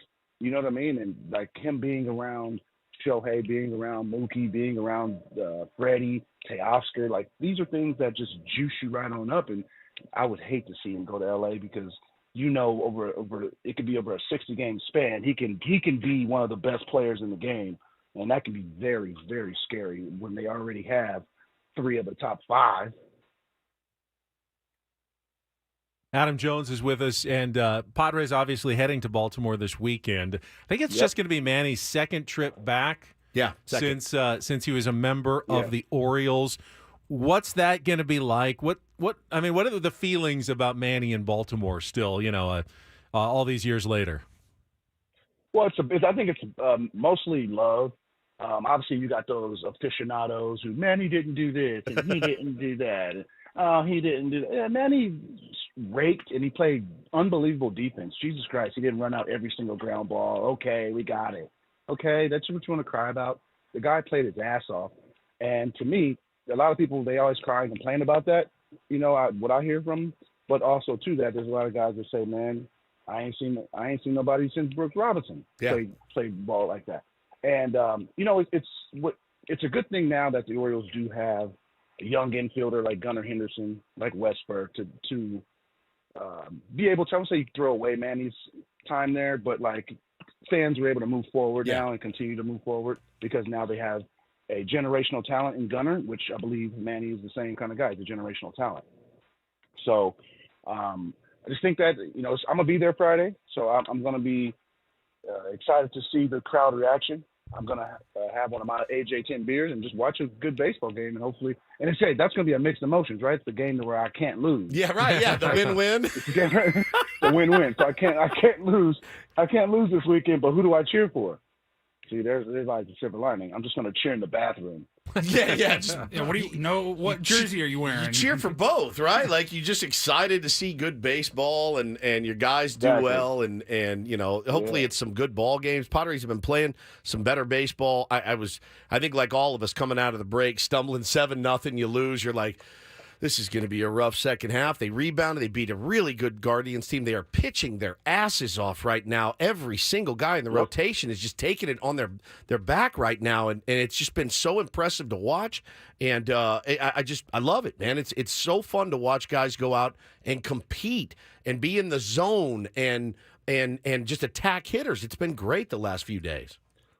I mean, obviously you guys have a job to do, talk to sports, but before all that, you guys are fans of the game. Yeah. So you guys want to see the effort. And again, you're making money by talking about it, but you want to see the effort. And that's, as a fan now that I'm not a player, that's all I promote with players. Hey, always ask the guys, how you feel? Hey, go out there and give it all you got. I mean, because at the end of the day, that's all the fan wants, is for you to go out there and compete. Is the game hard? Is it difficult? Are you going to be in slumps and not play well? Of course. But a fan knows when you're not giving it your all. And that's one thing that I learned very early, and you got to respect that. And so that's why I always played hard for the fans. And, the Padres make it difficult for people, because it's like they'll go on a 5-game losing streak, and then they'll go on a 5-game winning streak, and you're like, which team am I right now? Am I buying right now? Am I selling right now? Am I being a halt right now? So with them playing well, we talk about them buying. But if they go on a 3-game skid, we talk about them selling. Yeah. It's just weird. And, hopefully the Padres just going to, sweep the Nationals. I don't know. I mean, lose the series, and I don't know how I feel about this weekend because everybody needs W's. But again, I want them to be buyers, especially because again, we want to see LA again in the playoffs because we got unfinished business. I'll give you a softball then. Adam Jones is with us. So not only are Padres fans packing Petco Park every night, but they've been traveling really well. Yeah. To road games, and I know there's going to be a big Padres fan contingent, even some Tier 1s at Camden Yards this weekend. What's your recommendation? Like, first-time visit to Camden Yards, what do you have to see? Where do you got to go? In, around the ballpark, whatever. What are AJ's recommendations for Baltimore? Well, Baltimore, first off, you got to go to me, you got to Abbey Burger. That's a place where I have a burger still on the menu. It's a low-key spot. You got your own burger? What's on your burger? All right, lay it on us. What's on it? You got the beef, you got Kobe Jack, spicy pickles, lettuce, and tomato, and then you got tater tots with nacho cheese on the side. I took it elementary school back days. You know what I mean? You're like me, dude. And it comes with a Duvel beer, so that's a place that I like to go. Also, a place that depends on your pocketbook, but it's a really good Italian place, Tagliata. Delicious place. In a breakfast place, it's called Simply Marie's. She is this black woman. She is amazing. Her life goal is to meet Oprah, and she has murals of me all in her damn place. And every time it's unbelievable. Every time I'm there, I go in there, and she just gives me the biggest hug, and she makes me all the food make you want to go right to sleep. But I'm a small time person. I don't need to go to the biggest restaurants, the prime ribs. Being in a place for so long, I was able to find small places, and I was able to, just go there, be incognito, and enjoy myself. And Baltimore's a really good city like that. And there's also one place, Club Vale. Club Vale. That is a must. Club Vale. It's a Club must. Vale. Look, I grew up on Mexican food. This is the closest thing you're going to get to it. It is amazing. Absolutely amazing. You're real tight with CC Sabathia, yeah? Mm-hmm. Mm-hmm. So I watched a clip yesterday. Speaking of food, it had me howling, and it was him and Jimmy Rollins, and there was somebody else, I can't remember who it was, but they were talking about the cheesesteaks in the visiting clubhouse in Philly. And CC said, bar none, the best in the city. And the first time he showed up, he was with the Brewers, and him, Prince Fielder, Corey Hart, put down 28 There's like cheesesteaks. Competitions to see which teams and which players can eat the most. Well, it's all strategy. The Phillies aren't allowed to get it in their own.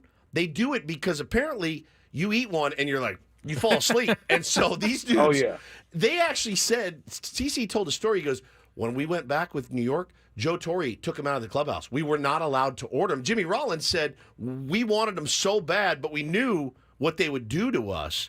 So we stopped. Like, we would have to send a clubby over to grab a couple here and there, but we weren't allowed to have them. They were like, they did it as a strategy to, like, get people fat and sleepy. Have you ever had one of those? I've had about 48 coming in there in that ballpark. It's a well-known thing. You got to have one. And, I would always ask Buck, hey, because we didn't go to Philly often, but that third game, hey, let me get that day off. Let me get that day off. So he can eat a cheesesteak. 100%. Oh, yeah. It's all true. And the thing that made it the best is that you got it customized. It's like if you could eat Ruth Chris on your couch, it would make it that much better. 100%. So they make you the customer. You can get it a little bit extra meat, a little bit more hot, and they won't judge you. You know what I mean? So that's incredible. You do it. It's everybody knows. And some teams come in there, you're like, damn. And you look at this, they their results. And if you see they got swept, just better believe they ate a lot of damn cheesesteaks. And then quickly, Adam, just what about at the ballpark at Camden Yards? I mean, I've heard of Boog's Barbecue. I mean, what's anything at the ballpark? Boog's Barbecue obviously is still a staple. About the fourth inning, there used to be a breeze that came around center field, and I used to just look to my right or my left and be like, damn, I miss Boog's. I would love to get a nice brisket sandwich. In the ballpark, they have some ballpark food. I'm not the craziest about, like a crab. At the ballpark. I'm with you. Crab hot dog or something like that. I'm with you. I can't do all that. But there's one company, and they're a sponsor of the Adam Jones podcast, Jimmy Seafood. They have these crab cake. They're called crab cake egg rolls. Oh my lord! Oh my lord! Yes, that is a must at the ballpark. Jimmy Seafood crab cake egg rolls. It is a must. All right. Last thing for me. One of our beloved Tier 1s is Dominic. He lives in Baltimore. He'll be at the game that you're at. Awesome. If a weird guy named Dominic, he's not weird, but if a guy comes up and says, hey, I'm Dominic, Ben and Woods fan, he said he would do anything to have a beer with you. So if you do see him, say hello. He's a really good dude. We can vouch for him. He's not going to do anything weird or creepy. So he's a really good dude. Okay, awesome. All right, man. I would love to have a beer with him, and I have my own beer, the Adam Jones beer from Monument, so he can buy me my own beer. And I can make money off yes, buy Adam Jones his. We have our own beer too. Yeah, Tier we have 1 our own. pale ale, Yeah, we so, have our own we're beer good. too. So settle down. We don't have any murals yet, thank God. okay. Thank No God. There's not enough paint in San Diego. I do not want a mural. I do not want a mural. Thank you, my friend. Have a great time. Always, gentlemen. All right, buddy. Adam Jones, Big League Wednesday. And that just segment made everybody in San Diego hungry. So I won't. Sorry stop, about that. I won't stop thinking about crab cake egg rolls. I will not. I love crab cakes. I love egg rolls. Holy smokes. I would love to have a breakfast place where they have murals of me. You walk in, Yes. she just makes you a Ben! giant breakfast. Oh, you're back. It's good to see you. What do you want? It's amazing. I don't want a mural because it will not be a good. Remember the last time somebody painted a picture of us? Remember that? Yes. Do you remember that? The last Paulie, time. can we find that and put it up? The last maybe time- at 8 o'clock we'll put it up in the chat. It's been a while. The last time that somebody painted a picture of me, it made me feel even worse about myself than I already do. Who hit me in the face with a bat or a pan or something? I looked like a boxer. It was impressionism. It's not necessarily realism. It was kind of cubism. I'm not even sure what they were going with. You look fine. I found it. I'll pull it up for 8 o'clock. All right, we'll pull that up when we come back. Big League Wednesday will continue with Bret Boone going to join us at 8:35. We're also going to give away some Sebastian Maniscalco comedy tickets in the next half hour. So do not go away. And then Xander Schauffele will be with us at 9:25 on a big Wednesday here with Ben and Woods on San Diego's #1 sports station, 97.3 The Fan.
Halfway home on a Wednesday, Ben and Woods 97.3, The Fan. Lovely to be here with all of you, beloved Tier 1s out there. And yeah, I always get the question, how do I become a Tier 1? Very easy. There's no form or anything you got to fill out. There's no donation. Send $100. Venmo us, $100, and you're in. You're all the way in. 4 easy payments. All you got to do is listen. And then tell your friends if you like the show. That's it. Word of mouth has been great for this show because we've never had one marketing nickel.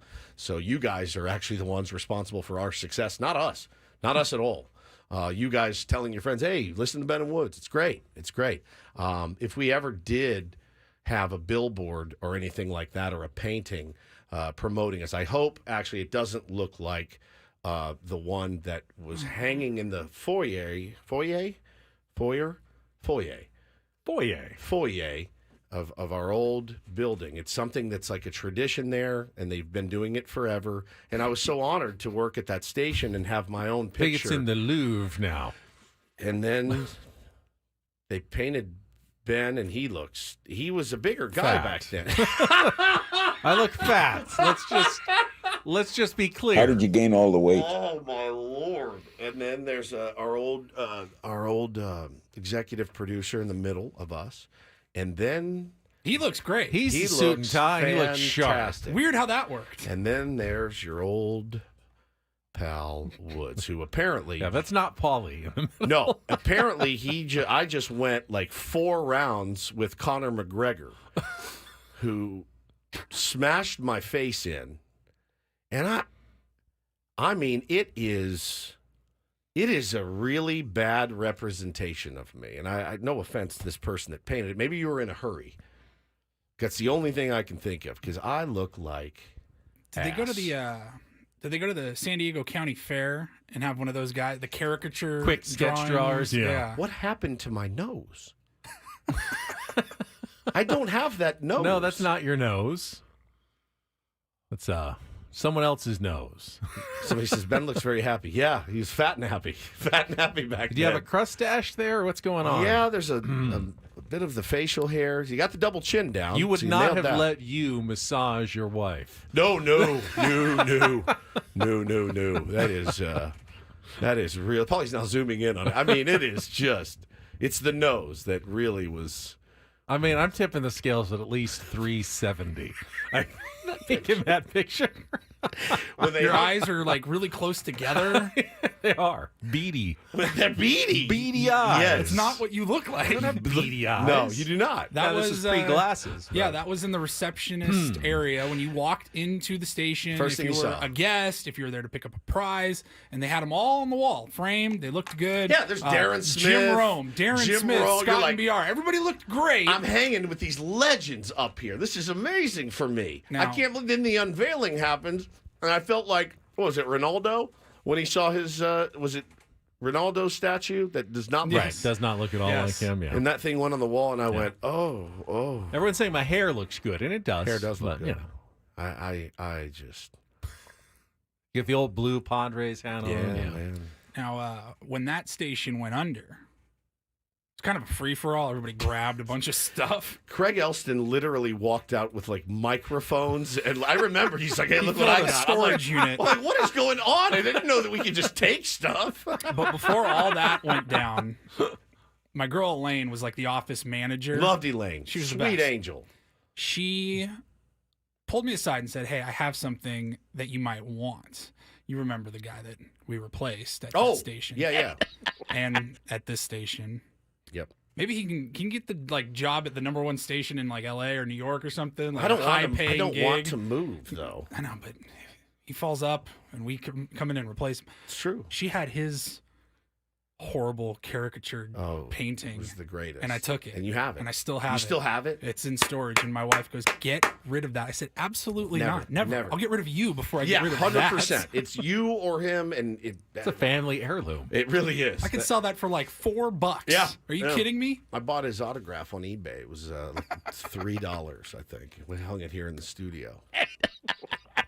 Yeah, that is a rough look. Before we move on, and I do want to talk a little bit more about last night's Padres game. They always tell us in radio teasing is important. Yes. Like what's coming up next. Keep them hanging on the edge of their seat. There's also something called horizontal teasing, where you tease what's going to be happening tomorrow at the same time. Like yesterday, we told you about Xander Schauffele coming on. I'd like to tease that tomorrow at this time, our show will be over. We will be off the air. Yes! I got to hit the microphone. Holy cow. Because our show will only run until 8:05 tomorrow morning, when we will turn things over to the Eco Water SoCal pregame show at 8:05 a.m. with Sam Levitt for a 9:05 first pitch in the series finale against the Washington Nationals. Get used to that. There's your tease for 24 hours from now. We'll be on our way home. How about that for a day that ends at 8:05 a.m.? I'm all the way in. I'm all the way in on it. How'd your coffee turn out this morning, by the way? Did you go back? No, I went. You didn't? Yeah, I went to the bigger chain and spent a little bit more to make sure it was actually coffee in my coffee. If you missed it yesterday, got my McDonald's coffee, but the guy who was filling it up, and I watched him do it, he started filling it up, and then halfway through, I hear him go, oops, and then he moves over to a different spigot and starts filling the rest of my iced coffee up, and then just hands it to me, and I realize quickly that half of it is iced tea and half of it is iced coffee. He didn't start over. It's an awful combo. Just gave it to me, and that's what I had yesterday, and I could not go back this morning, so I will go back at some point, but I decided to treat myself today to actual iced espresso, actually. Coffee. Yeah. And you know, the first thing in the chat this morning, the very first comment was McDonald's guy 1. Oh, look, it's that Ben Higgins guy. McDonald's guy 2. Throw some cranberry juice in his coffee this morning. They're just going to get you every day. So hey, listen, man, that's a classic misstep. You know, they made a customer unhappy, and that customer then went to a, I guess, competitor the next morning for his coffee and actually spent a little bit more money on it. So I can see why you didn't want to go back. I want to talk about Mike Shildt just for a second here, because we're definitely been learning the personality of the Padres manager. Have we? Both in our conversations, but also through the decisions that he makes. Yeah. And one thing that has become very clear is that Mike Shildt, when he sees a win, you know, within his grasp, he's going to try to take it. That's correct. And it doesn't matter if it's a save situation or not. If he thinks that there's any chance of the other team coming back, he's gonna step on it. And he used his top relievers yesterday, 4-0 game. Did not have any qualms with going with Robert Suarez, and I'm okay with that. Because you can't predict the future. You don't know if you'll need Robert Suarez today or tomorrow. You could have saved him and not pitched him at all and then, had him completely fresh for today. But with the difficulties that the Padres have had in the bullpen beyond their top, I'm going to say 3 guys. 3. Suarez, Estrada, and Morejon. That's it. Beyond that, there's really no lead that you feel is that safe. No. And you got this chance to win a third in a row, take the first game of the series. You're on your way to winning a series.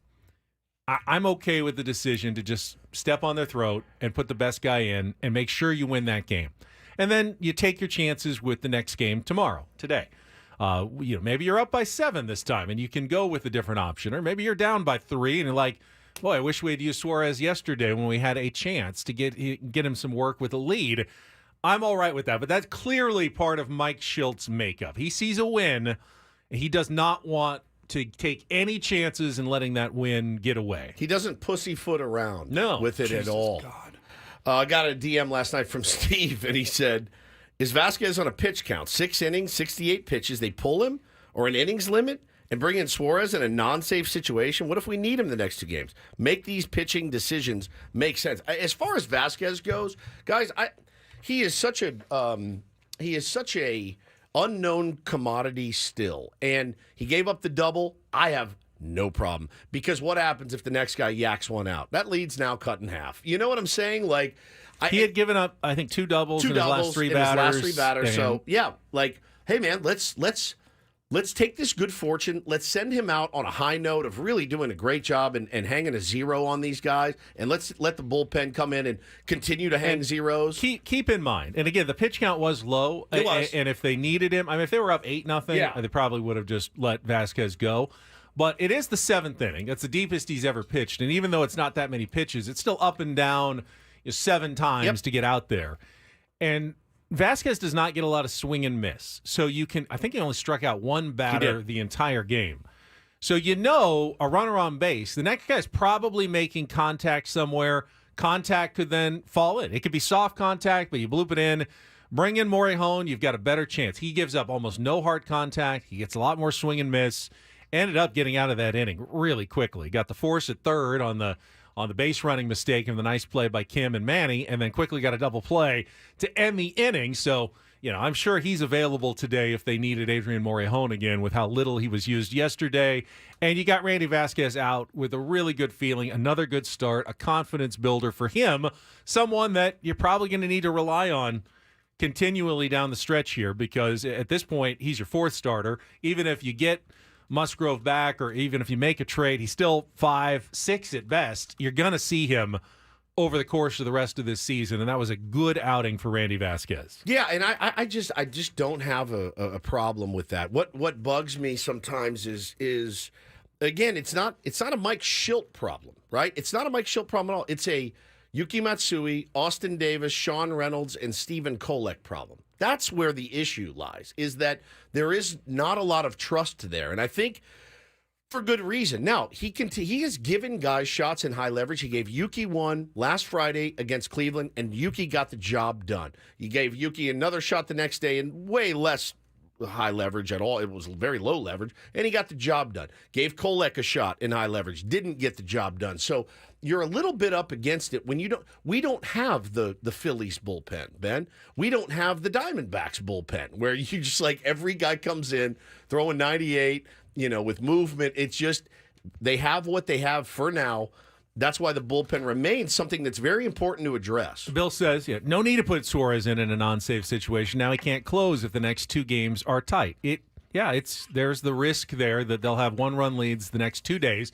I'm sure he'd be available for at least one of them. Absolutely. They had a day off on Monday. Yep. They just had the All-Star break. If he threw 16 pitches. If he had to go again night. Today, he could. Now, if he went today, he'd probably be down tomorrow morning. Yeah, but if he goes today, you feel like you're winning that ball game, right? And you've already won the series, yep. And you take your chances. And if he doesn't go today, then obviously he could go on Friday, on Thursday. You need some things to break in your favor. You need to put up some numbers to where an Austin Davis, a Sean Reynolds, a Stephen Kolek is not going to hurt you tremendously. Last night, I didn't feel was one of those games. I didn't feel like this team's out of it.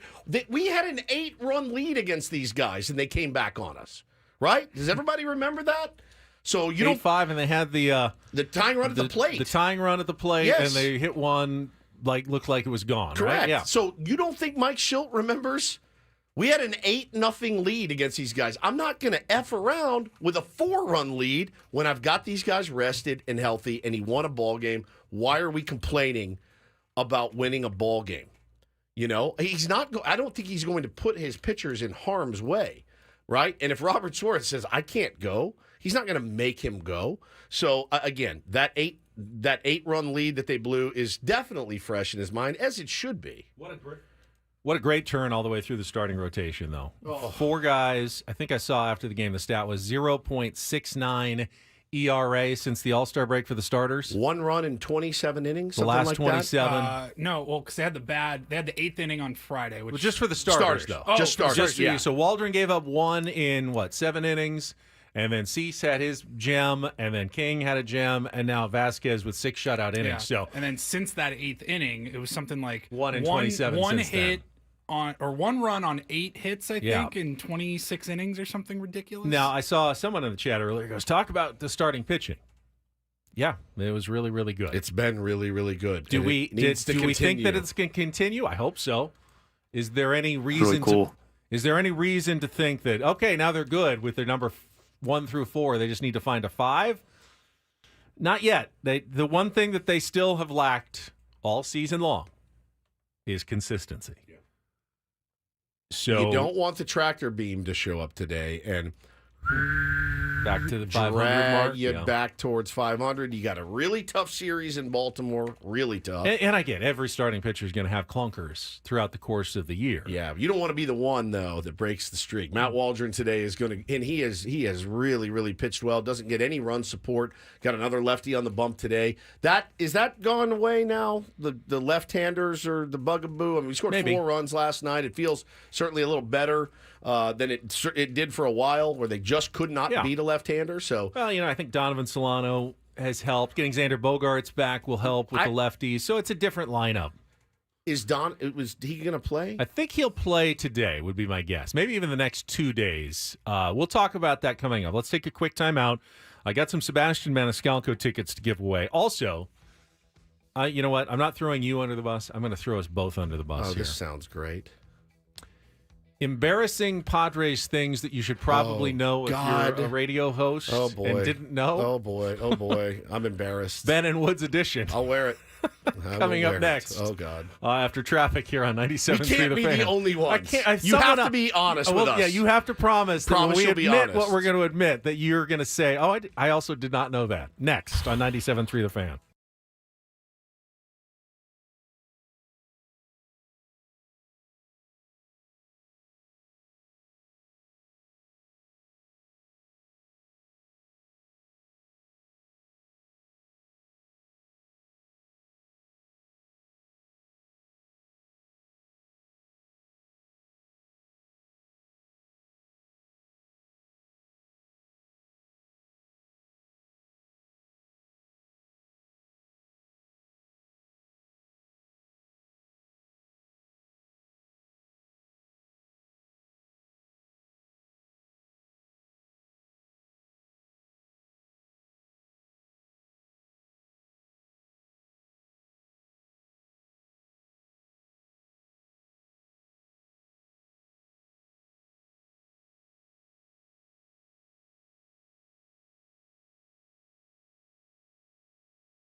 All right, it's Ben and Woods Confessions time.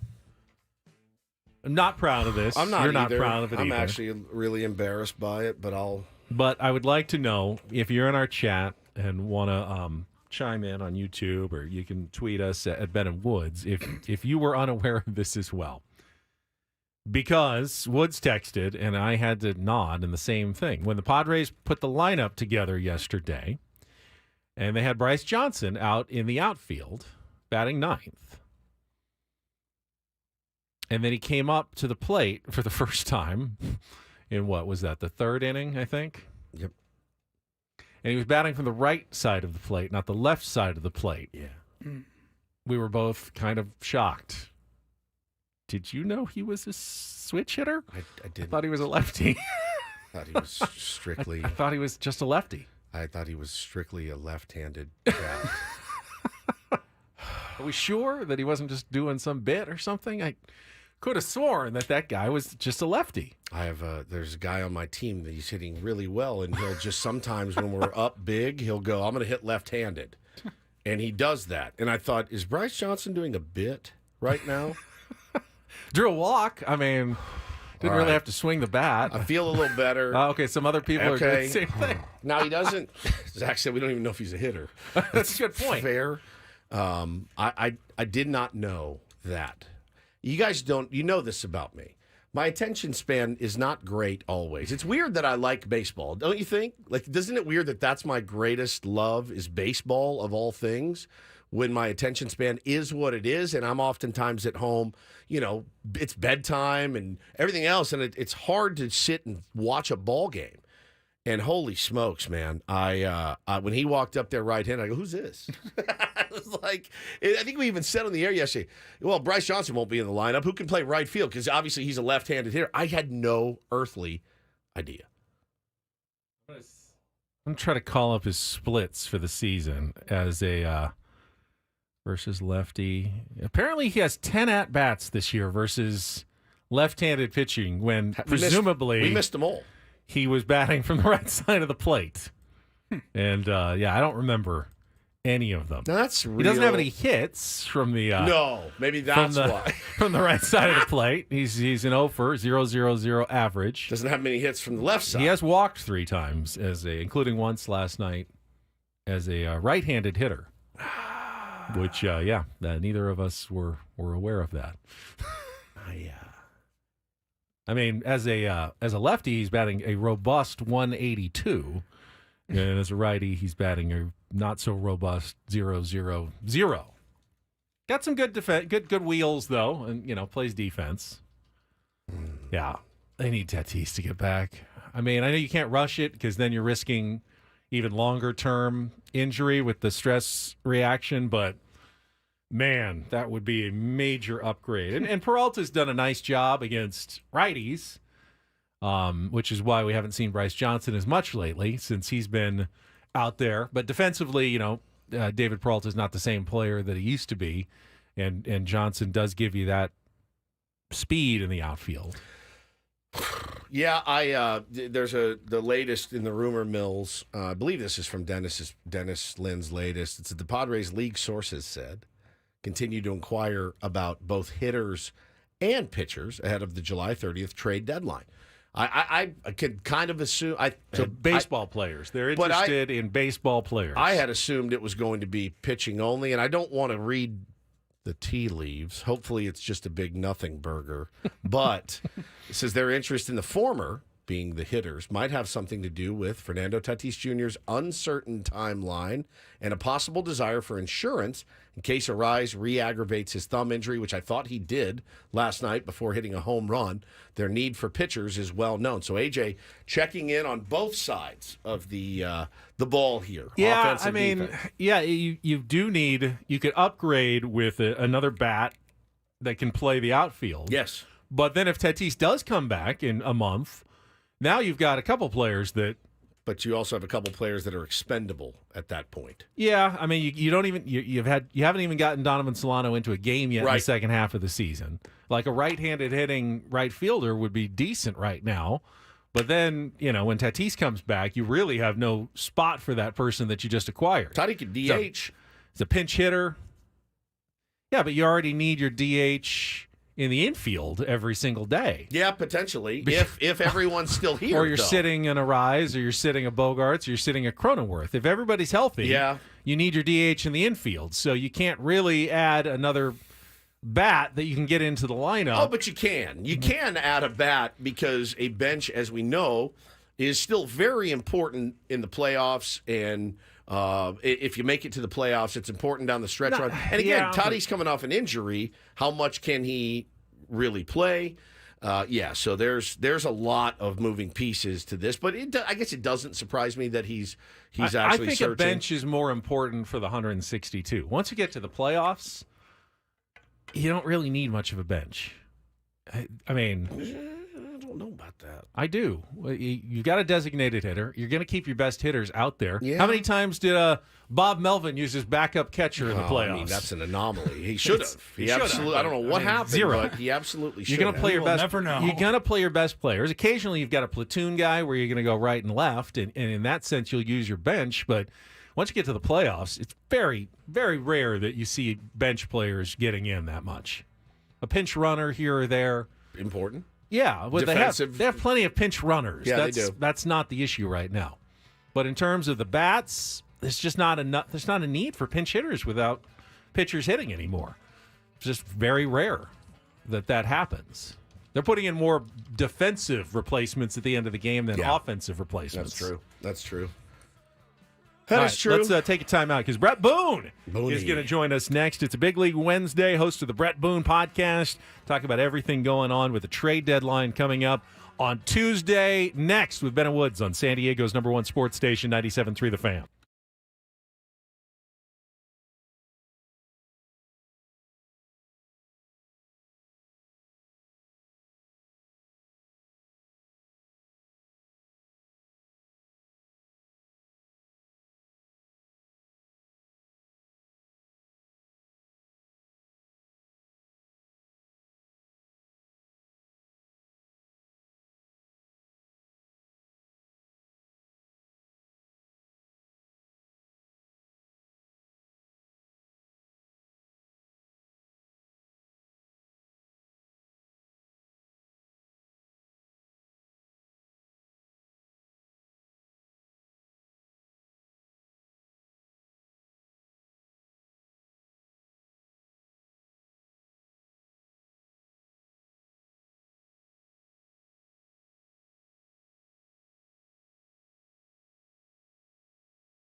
Baseball coverage on 97.3 The Fan is presented by T-Mobile. Switch to T-Mobile. You can get tons of benefits and still save on every plan versus AT&T and Verizon. Use their savings calculator to find out how at T-Mobile.com/switch. And some of our best baseball coverage every week comes in the form of our conversations with Bret Boone, host of the Bret Boone podcast. Did you see who he just had on?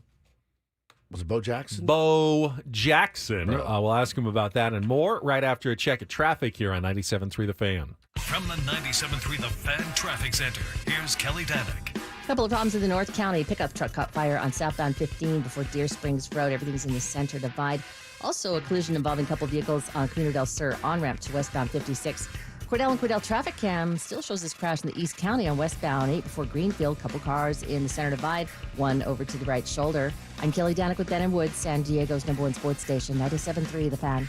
Boone knows baseball. We're joined by Odyssey MLB insider Bret Boone. Insider calls presented by Grainger with supplies and solutions for every industry. Grainger has the right product for you. Call, click Grainger.com or just stop by. Bret, also the host of the Bret Boone podcast, featuring the most notable names in MLB and around sports every week. I'd say Bo Jackson qualifies as a notable name. Bret, good morning. Good morning, guys. How you doing? Doing well, man. Yeah, Bo Jackson. Great. Oh, Bo my great. God. Never saw anything like that guy. Never saw anything. Woodsy, I would never just kind of agree with you just for the radio Yeah. radio drama. Sure. But you know when I interviewed Bo, and I knew him as a kid, played against him a little bit when he was rehabbing in the minor leagues. But when I just started thinking back to Bo and I was going over highlights and stuff, I kind of agree with you. I don't think we've seen anything like him. No. I mean, he was just a freak of all freaks.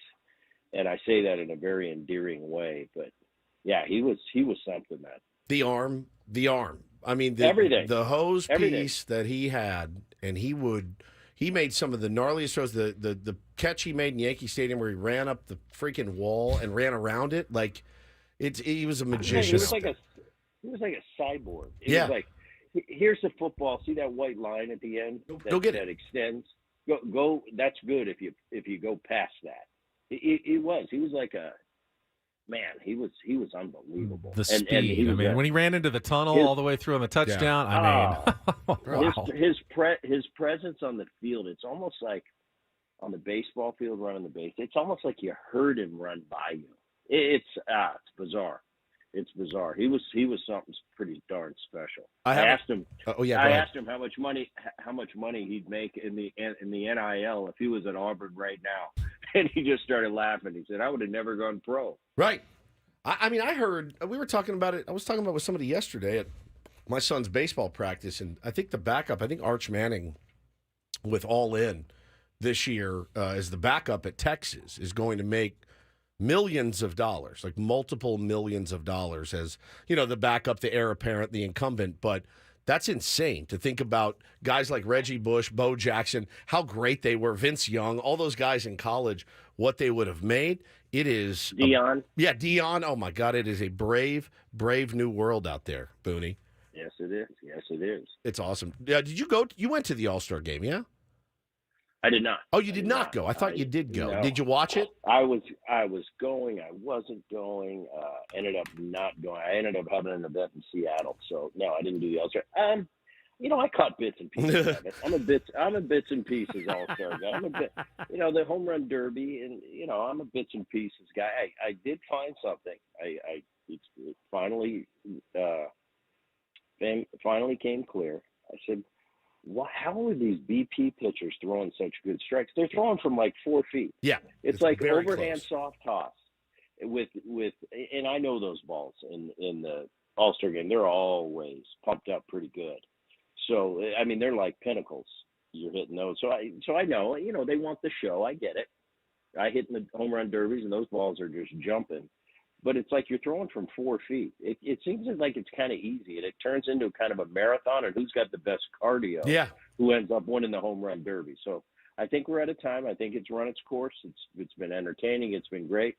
I think we got to change the rules up a little bit. What those rules are, I don't know. I'll leave that to the nerds. I'll leave that to you. Yeah, to Ben. Well, I had my idea for the All-Star game to change up the rules this week was now that the American and National League distinctions are kind of lost with interleague play, and you don't really feel like you're playing that much for your league anymore. I thought it would be very interesting to divide the game by age and have like the young players under 28 against the older players over 28. And I thought that might ramp up the stakes a little bit because veterans would not want to get shown up by the young guys, and the young guys would love to show up the swag and play against the vets in the All-Star game.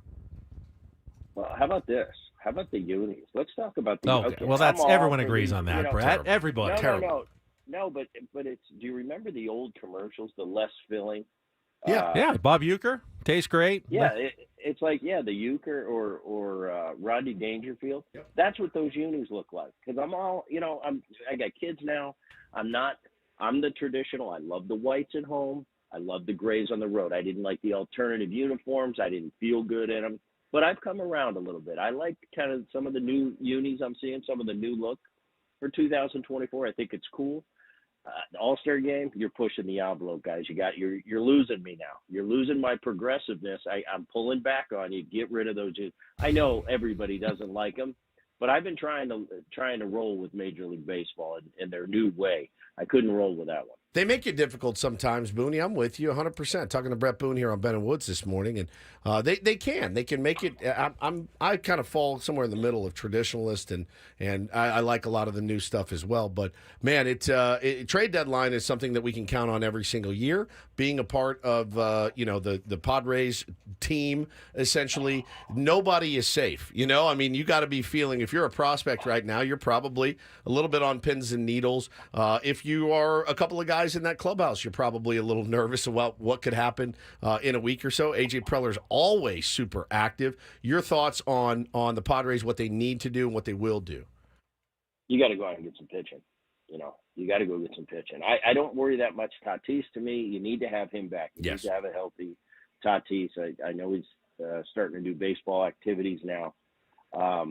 But you need a healthy Tatis. You get him, couple him with the veteran Machado and the rest of that team. I think the offense is fine. I wouldn't mind seeing them going out and adding a bullpen piece as well. Yep.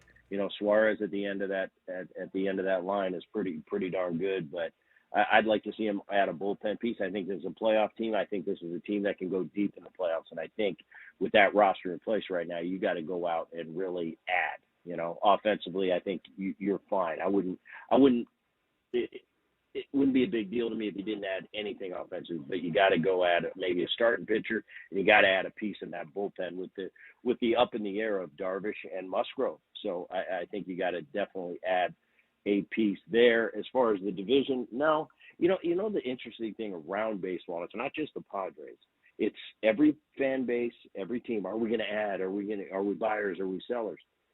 If you look at the landscape, there's so many teams at this stage with them moving that trading deadline to 2 months versus 1 month. There are so many teams still. There's so much parity. There are so many teams still in it. There are very few that you can say, oh, we're sellers. We're out of it. Yeah, there's the bottom teams that everybody kind of knows, hey, it's over for you. But never has there been so much parity, so many teams that possibly could be buyers at the deadline where the inventory is going to be down. Everybody wants Scooble, maybe a Crochet from the Chicago White Sox. But, if you look at the big offensive piece, the Vladimir Guerrero, that could be a viable piece that could be added. I look at him. But outside of that, who are the big difference maker offensive guys that could possibly be available at the deadline? Maybe a Robert from Chicago, But how much do you trust his health? He's been a guy that's proven he can't stay on the field. So, maybe he looks great. He doesn't look so great because you don't know if you can count on him. So it's going to be interesting at this deadline. A lot of buyers, not that many sellers, and the guys that are sellers don't have that much to sell. I think you look to the Blue Jays though, from a perspective. They're talking about keeping that group intact for another year. I don't think so. I think when push comes to shove, everybody's available on that team. Vladdy being the shiniest object, but you got a Gossman, you got a Berrios, you got a Kikuchi. And the guys like that, a Bassett in that starting rotation, that could be a good fit for a lot of teams down the stretch. Our Odyssey Insider Call with Bret Boone is brought to you by Grainger. And Bret, I wanted to ask, what was your experience with the trade deadline like as a player? Whether your name, up in rumors, certainly teammates that you had that were dealt or new teammates coming in. Any stories from the deadline you have to share with us? Well, I think as a player, I was never really worried that I was going anywhere at the trade deadline, but it was always pins and needles. I know we've got a really good team this year. I'm doing a hypothetical. We got a really good team, and I wonder what ownership's going to do. It's amazing the shot of adrenaline that can be pumped into that clubhouse if that front office and your ownership group gets behind you and goes and makes a splash at the trading deadline. It can turn that clubhouse from what are we going to do here to wow. The big boys, the guys upstairs, they got our back. That can be a difference maker at the trading deadline. I've been on 3 or 4 real contending playoff teams, and the years that we went for it definitely gave us a rush in that clubhouse and a feeling like we're all in this together. I've also been on really good teams that at the deadline we just kind of stood there and stood pat, and it was almost like, and 25 guys at the time. Now I know the rosters are 26. We kind of look at each other in that clubhouse and go, guys, I guess we're on our own. We're going to do it without management.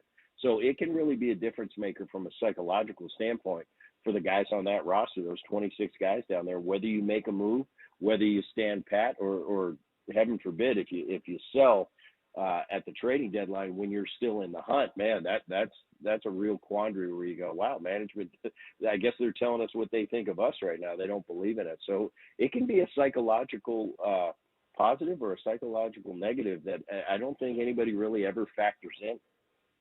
Well, we will definitely be keeping our eye on all the news over the next now 6 days until the trade deadline next Tuesday at 3 p.m. Pacific. And Bret, I'm sure we'll catch up with you again maybe next week right after the trade deadline to get your reaction to all of it. Appreciate it as always.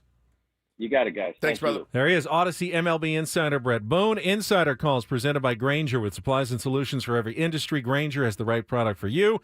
Call, click Grainger.com, or just stop by. Check out the Bret Boone podcast in the Odyssey app. His latest guest, of course, Bo Jackson this week. And, we know that's what they always say. Player comes in, trade deadline, shot of adrenaline, injection. We're really going for it. Padres have been there couple of times, and you see what happens. I mean, when Juan Soto arrived, one of the most electric days, at least in Padres history, right? Yep. And then the first game when Brandon Drury hit the grand slam, and I mean, I was like, we're never losing again. There was really a thought that the Padres might go something like 58-2 down the stretch on their way to winning the World Series. It was like, I'll never forget it. As long it was as one of the most fun 36 hours ever. Like the three of us that morning, just refreshing every 10 seconds. In silence, by the way. Just waiting. I mean, every insider pretty much had it at one point. Yeah. Like, it's done deal. But we're like, nope, not until passing. Not until passing. It's elite. But ultimately, that shot of adrenaline or even the disappointment, it wanes, and you still have to then just go and play baseball down the stretch. The high was around for 3 days. Yeah. And then we got the Tatis suspension news. Yeah. Because that was the other part of it. We're like, we just traded for Juan Soto and Tatis is coming back next week. It's over. It's over. It's over for all of you. What might have been is it's hard to lament. It's not hard to lament, but, nothing we can do about it now. The pieces that A.J. Preller goes out and tries to acquire, look, man, it's not rocket science. It's got to be the right guys, and the health of this team moving forward is what's ultimately going to propel them into a postseason berth or not. I mean, the guys got to stay healthy. They got to produce. They got some really tough games coming up. They have a stretch. I saw somebody made the point yesterday. There's a stretch in late August, Benny, that is just nasty as you can imagine. So it's going to be a tough road.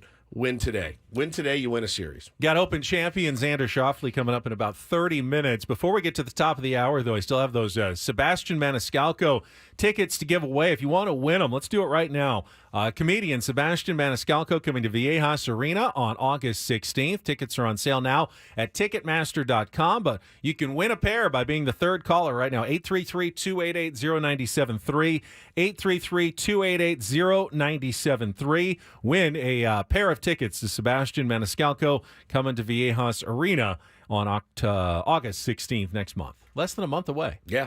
year is moving quickly. It is. Padres now have less than 60 games remaining. 59 Oh my God. games left. Less than the shortened season. They have a season like they did in 2020. What do they go? I want to say 37-23. That'll get it done. That'll get it done. No problem. They sprint do time. They do 36-23. Let's say over the last 59 games. That would leave them 16 games above 500, which would be like 89 wins, easy into the playoffs. You're there. in. You don't even probably need to be that good. Right. But that would be their pace, a little under their pace from the 2020 shortened season. It is right there in front of you. This season, by the way, last season was the most draggy season of all time. This season is flying by. I'd like to continue at this frenetic pace. It is, but I heard Mud saying, doesn't it feel like Korea was like 6 months ago? No, for me, You think it was just not that long ago? This season has flown by. You know why? Because it's been a pretty enjoyable product to watch. It really has. It's been a pretty enjoyable product filled with really good moments, and so many more than last season. Last season was excruciating. And less excruciating moments. They've had a couple bad losses, Oh, but yeah. not like... Of course. Which, I mean, if you're not a like baseball last fan, year. you're used to that. You're totally used to that. Just the abundance of one-run losses and extra inning losses last year. I mean, they were 0-10 at one point in extra inning games. And it was also part of it was 9 having, and having 23 Soto one-run and games. Snell and Hader. You're like, Oh. we're supposed to be so much better. Yes. Yeah. It's So definitely- many problems. Definitely a different feeling. All right, people calling in for Sebastian Maniscalco. Paulie's going to answer some phones and then come back with a Reindl Report next year on 97.3 The Fan.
Don't know that I've ever talked to the champion golfer of the year, but that's the title bestowed on the winner of the Open, which Xander Schauffele is, and will join us in just over 20 minutes here on Ben and Woods. Looking forward to that, Woods. Me too. You nervous? Well, we just talked to him like a month and a half ago after he won the PGA Championship. We talk to Mike Shildt every Friday. And Well, that's true. I get nervous every time. Xander's a really nice What's up, my dudes? How you guy. doing? Hey, how you doing, Skip? Not that Mike Shildt isn't a nice guy, but Xander has no reason to be stressed or tense. I mean, he's none on whatsoever. top of the game right now. He's going to play in the Olympics, though, and defend that gold medal. We don't need to hold his feet to the fire at the moment. we don't. There's no Xander Schauffele fan base that's demanding that we ask the tough questions. Be curious. Of Xander in this interview. This guy is, his heart rate is so low. He has golfed in some of the most He looks so calm. extreme conditions. I mean- but what kind of pressure does the Olympics have? I mean, you're still going up against very good golfers, a lot of the same guys that you see on the tour, Yeah. but teeing it up in the Olympics, is it like, where does it rank as far as like the Masters, Yeah, the Open? he has a gold medal though. He's got one. They don't take it away if you lose. So I feel like he's got to be feeling pretty good going into this one. Big time. He has not played that course though. He did not. He was not on that Ryder Cup team that was in Paris. Oh, was that 5 years ago or whenever they had the last one there? So it will be a new course to him coming up next week when they do the Olympic golf tournament. Something tells me he'll be fine. I agree. This was This game's- Troon was a new course to him. Yeah. And he did just fine. Just there. fine. So we'll talk to Xander coming up about 20 minutes. Before then, though, we can get some other headlines from Paulie in today's Reindl Report. And get things started here with our today's edition of the Reindl Couldn't lose that open, huh? tuned into the greatest. Welcome to the Reindl Report with Paul Reindl. Hi, Paul. All right. 2 stories from the world of sports that we haven't gotten to yet. We'll start off in Major League Baseball. And 1 story that you didn't know you needed. Are you laughing, biatch? It's the Reindl Report Hey, Paul, how you doing? Okay, how are you? on 97.3 The Fan. Are you ready to bless the mood? I need some help, please. That was good. Can I get a oh yeah? Oh yeah. All right. Boom. All right. How we doing, gentlemen? Fantastic. All right, let's start off a little football here, kind of. It's more of the football broadcast. So I was reading a story on Awful Announcing this morning that, let me ask you first, have you guys ever used VR headsets? I've put one on. You have? My nephews had one, and they were over at my parents' house, and I put it on. Like a newer, recent yeah, one? a fairly newer, I think we all, recent one. at some Yeah. point, went to an arcade and used some crappy That was ones cool. back in What the day. did you play something? Some sort of game. I was incompetent at it, obviously. And You have want to, a like, video of it? Yeah, some sort of. I want video of that. I know. You do. Next time, I will Make that sure happen, they I think. take a video of it. I don't have much experience with them, but they look pretty cool. I've seen, Apple just came out with one that looks insane. And so, Disney, which owns ESPN, Yep. they are working on a way to put VR headsets in the broadcast booths. So, think Monday Night Football, you're watching Joe Buck and Troy Aikman. And they're working with this company called Status Pro, which a lot of athletes have used. Like, it helps like with training and practice and stuff. Like LeBron James, I think the whole Minnesota Vikings team, they all swear by it. So ESPN is working with this company, Status Pro. And basically the way they're explaining it is, imagine Troy Aikman, Hall of Famer, former quarterback, in the booth, and he's able to put on a VR headset in the booth while calling the game, and he will be able to see exactly what Patrick Mahomes is looking at and what he sees. There'll be a camera From or a his chip in his POV, helmet, like yeah. in the face mask there.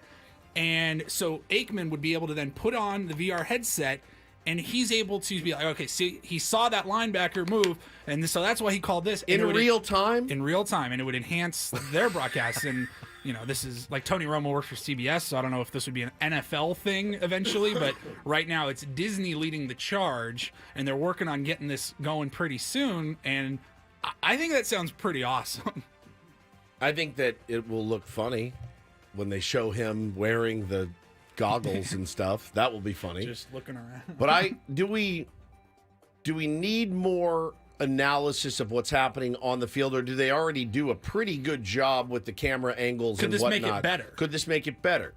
I mean, we've said it before. The catcher's cam and the ump cam, when they show that, you really get a sense. When you're watching, last night you're watching Randy Vasquez pitch, and he's throwing 94 and dotting the zone. How easy does it look on television? Looks moronically easy. Guy hangs a curveball, you're like, oh, of course he hit that out. It's so much incredible. It's so much faster than it looks. When they show that ump cam and that catcher cam, you're like, it just gets on you like that. It's 94, which those guys see all the time. I think the NFL does a really good job already, but if it makes it better and cooler and you get a different perspective, I'm into it. Yeah, I mean, if I could put on the VR helmet and just soil yourself, feel like I'm a quarterback of a team, that actually was what I was playing. It was like a football game. Oh God, in the VR helmet. So bad, but that would be interesting. Dropping back to pass and stuff. Do we need Troy Aikman once again going, oh, well, he didn't see, this guy was open on the right. I would have seen that, and he should have thrown it this way. I'm not sure I need that. At some point, it's an overload. I mean, it's still, you only have the same amount of time between plays to do the analysis of what's going on.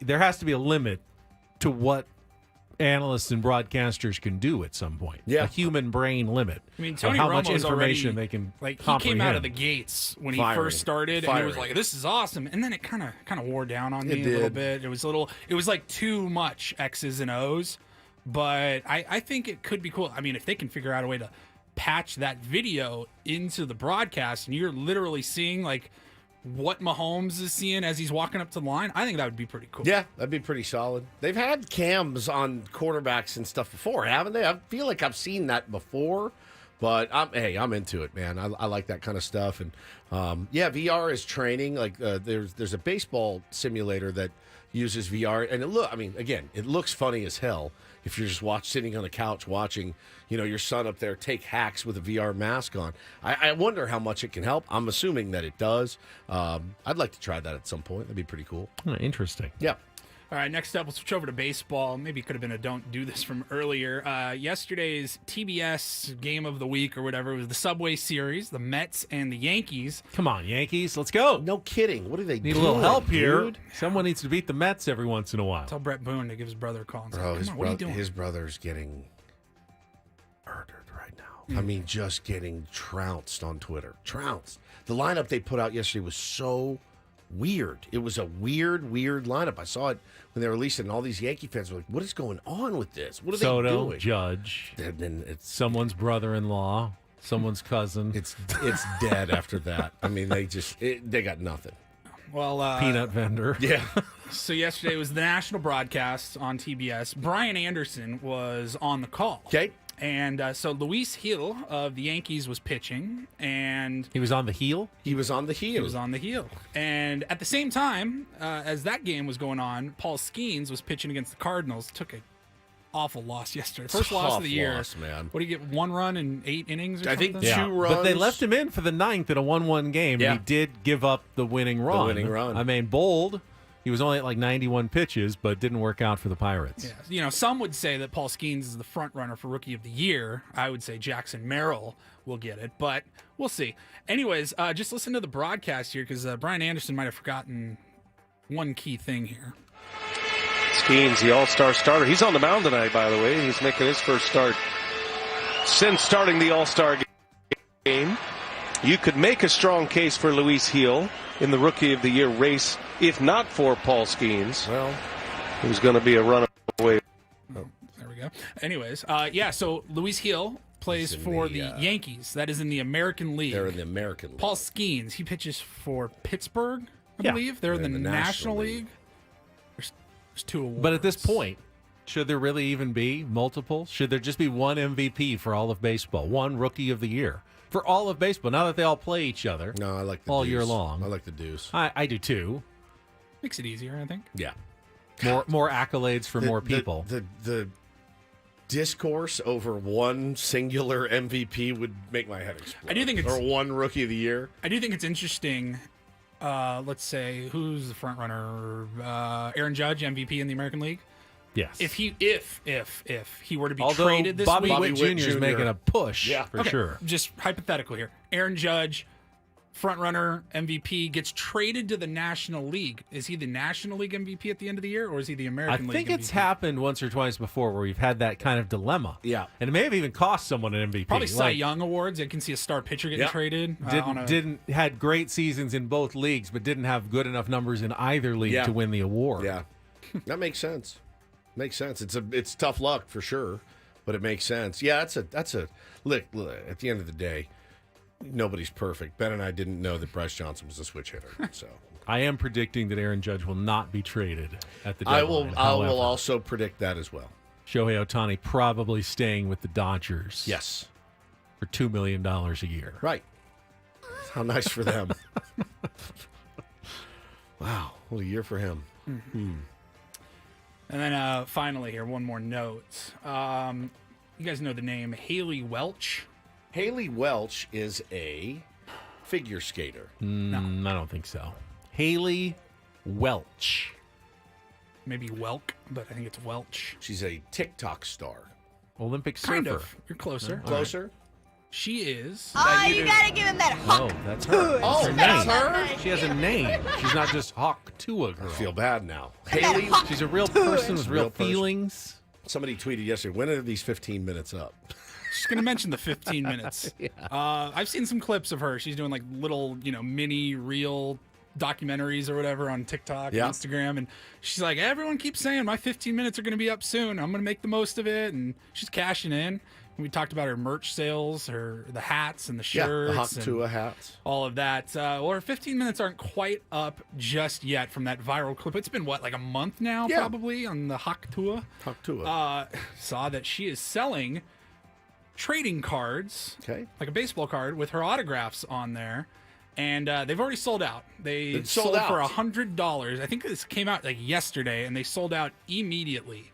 You can get Hawk Tua autographed trading cards, and she's got a few different ones out there. A personal inscription on there, and she autographs it. She just signs her name though. She doesn't one say says Hawk one Tua. says I heart Pookie because she says that in the I love video. you, Pookie.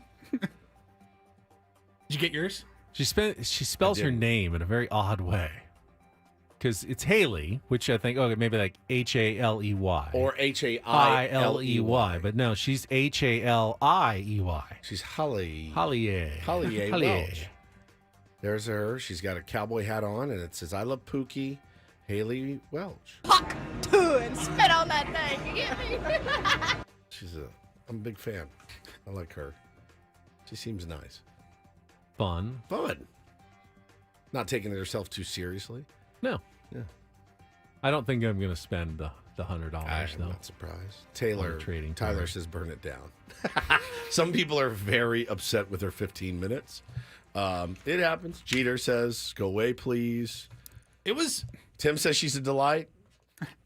It was fascinating. Like a study on humans in 2024. How just this one short video clip went so viral that it literally changed her life, at least temporarily. Like I was seeing stories like, oh, she's got an agent. They're talking to Hollywood about a reality TV show now. What is our agent doing? If we put in a lot of work. Aren't you that Nick Castellanos guy I saw on TikTok the other day? Is that me now? Holy cow.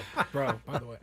How many? That went up over 250,000 views. Come on, man. Like Sammy gets like 2 million views on his TikToks. Wow. Like it's insane. But for us, I was like, that's kind of weird to be on the other end of that now. Like 250,000 people watched that stupid, just reading a list. Edgard says, stop promoting that nonsense. Never.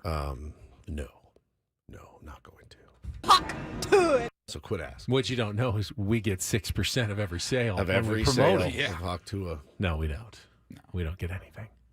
If you get your chance at the 15 we don't minutes, even get that much on our own merchandise. No. Charisma says you got to 6% or something. You got to milk it. You got to milk your 15 minutes. I couldn't agree more. Could not agree more. Good for her. She's a good kid. She's a good kid. Well, we'll ask Xander Schauffele all about what do you think of Hawk Tua? Girl, and maybe a little bit about golf and the Open Championship win. He's going to join us coming up in our next segment. Don't go anywhere. It is Ben and Woods back after traffic with Xander Schauffele on 97.3 The Fan.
Expecting to have Xander Schauffele up in about 2-3 minutes.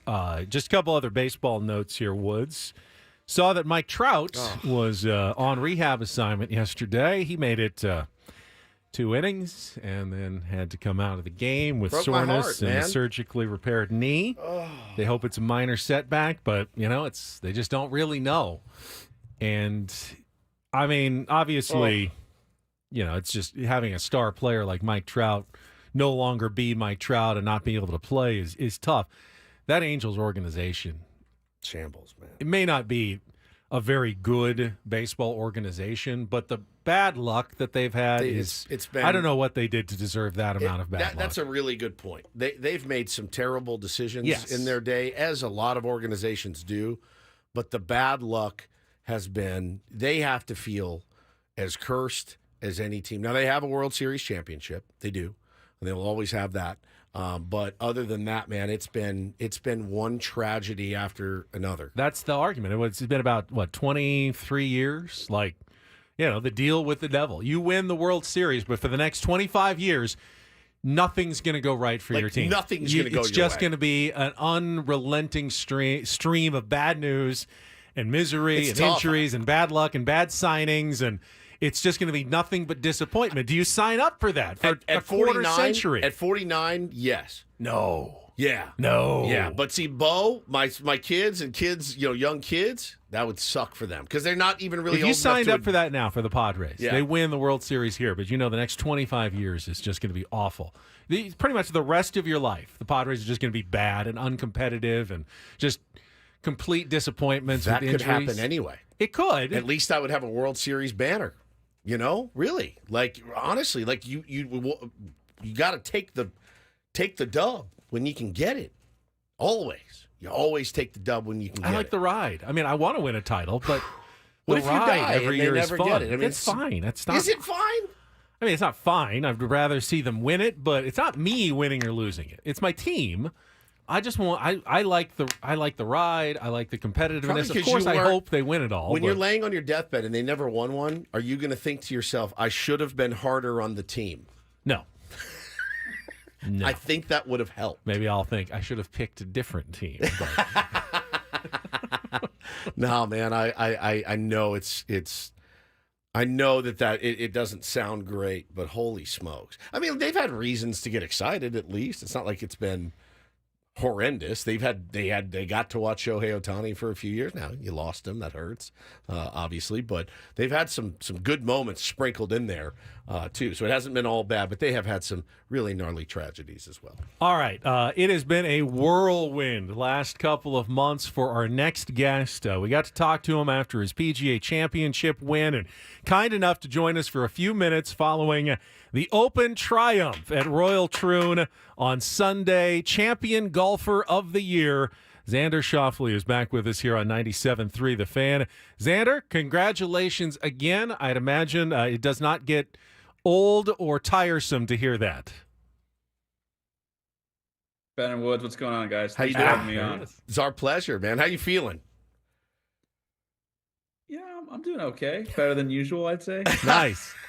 Nice. Well, let me start. I mean, I've never been to Scotland. It's like bucket list, would love to go play. I mean, to grow up here in San Diego, where, I mean, nothing is as old as like the newest things over there. You're playing on a course that was built probably when San Diego, there's no one even living here in California, and now you're the champion walking down that fairway and the history of it all. What was that like for you on Sunday? Yeah, it was a dream. I think it's a dream for any kid that's playing golf. Just they kind of know, if you watch majors, you watch Tiger growing up, you watch Jack, Arnie, all the greats of the game. There's that sort of standing ovation, the yellow leaderboards, that sort of corridor feeling with those coffin bunkers. And it was so cool. It was so cool for me to have that moment with Austin going down the fairway.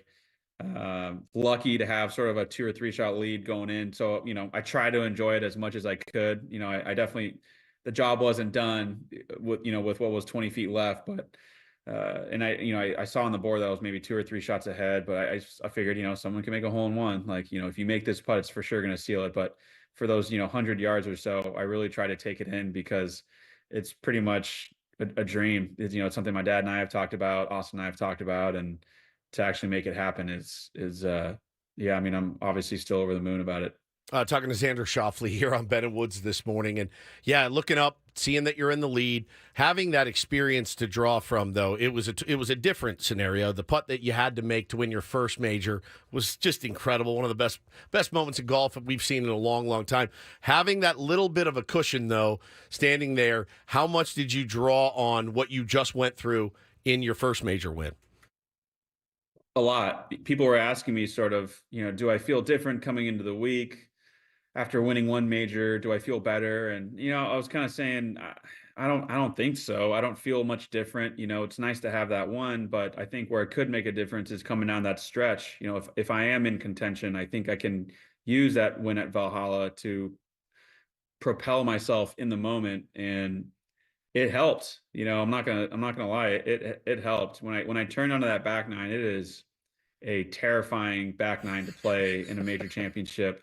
If you're up or close to the lead, you are with, 10's a blind tee shot, 11, guys are making doubles and triples on, and then 12 guys are making doubles and triples on. So you can really lose your tournament with one bad swing on that Sunday. So sort of being able to walk through that fire there, birding 11, parring 12, and then, being able to getting to 13 and 14, birding both those holes.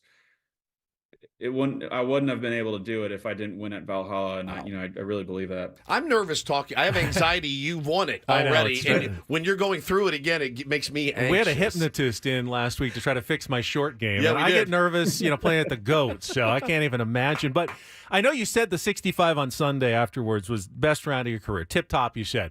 Am I crazy to say I'm more impressed with the 69 on Saturday in those conditions? Someone growing up in San Diego, I can't play when it's like misty in the morning.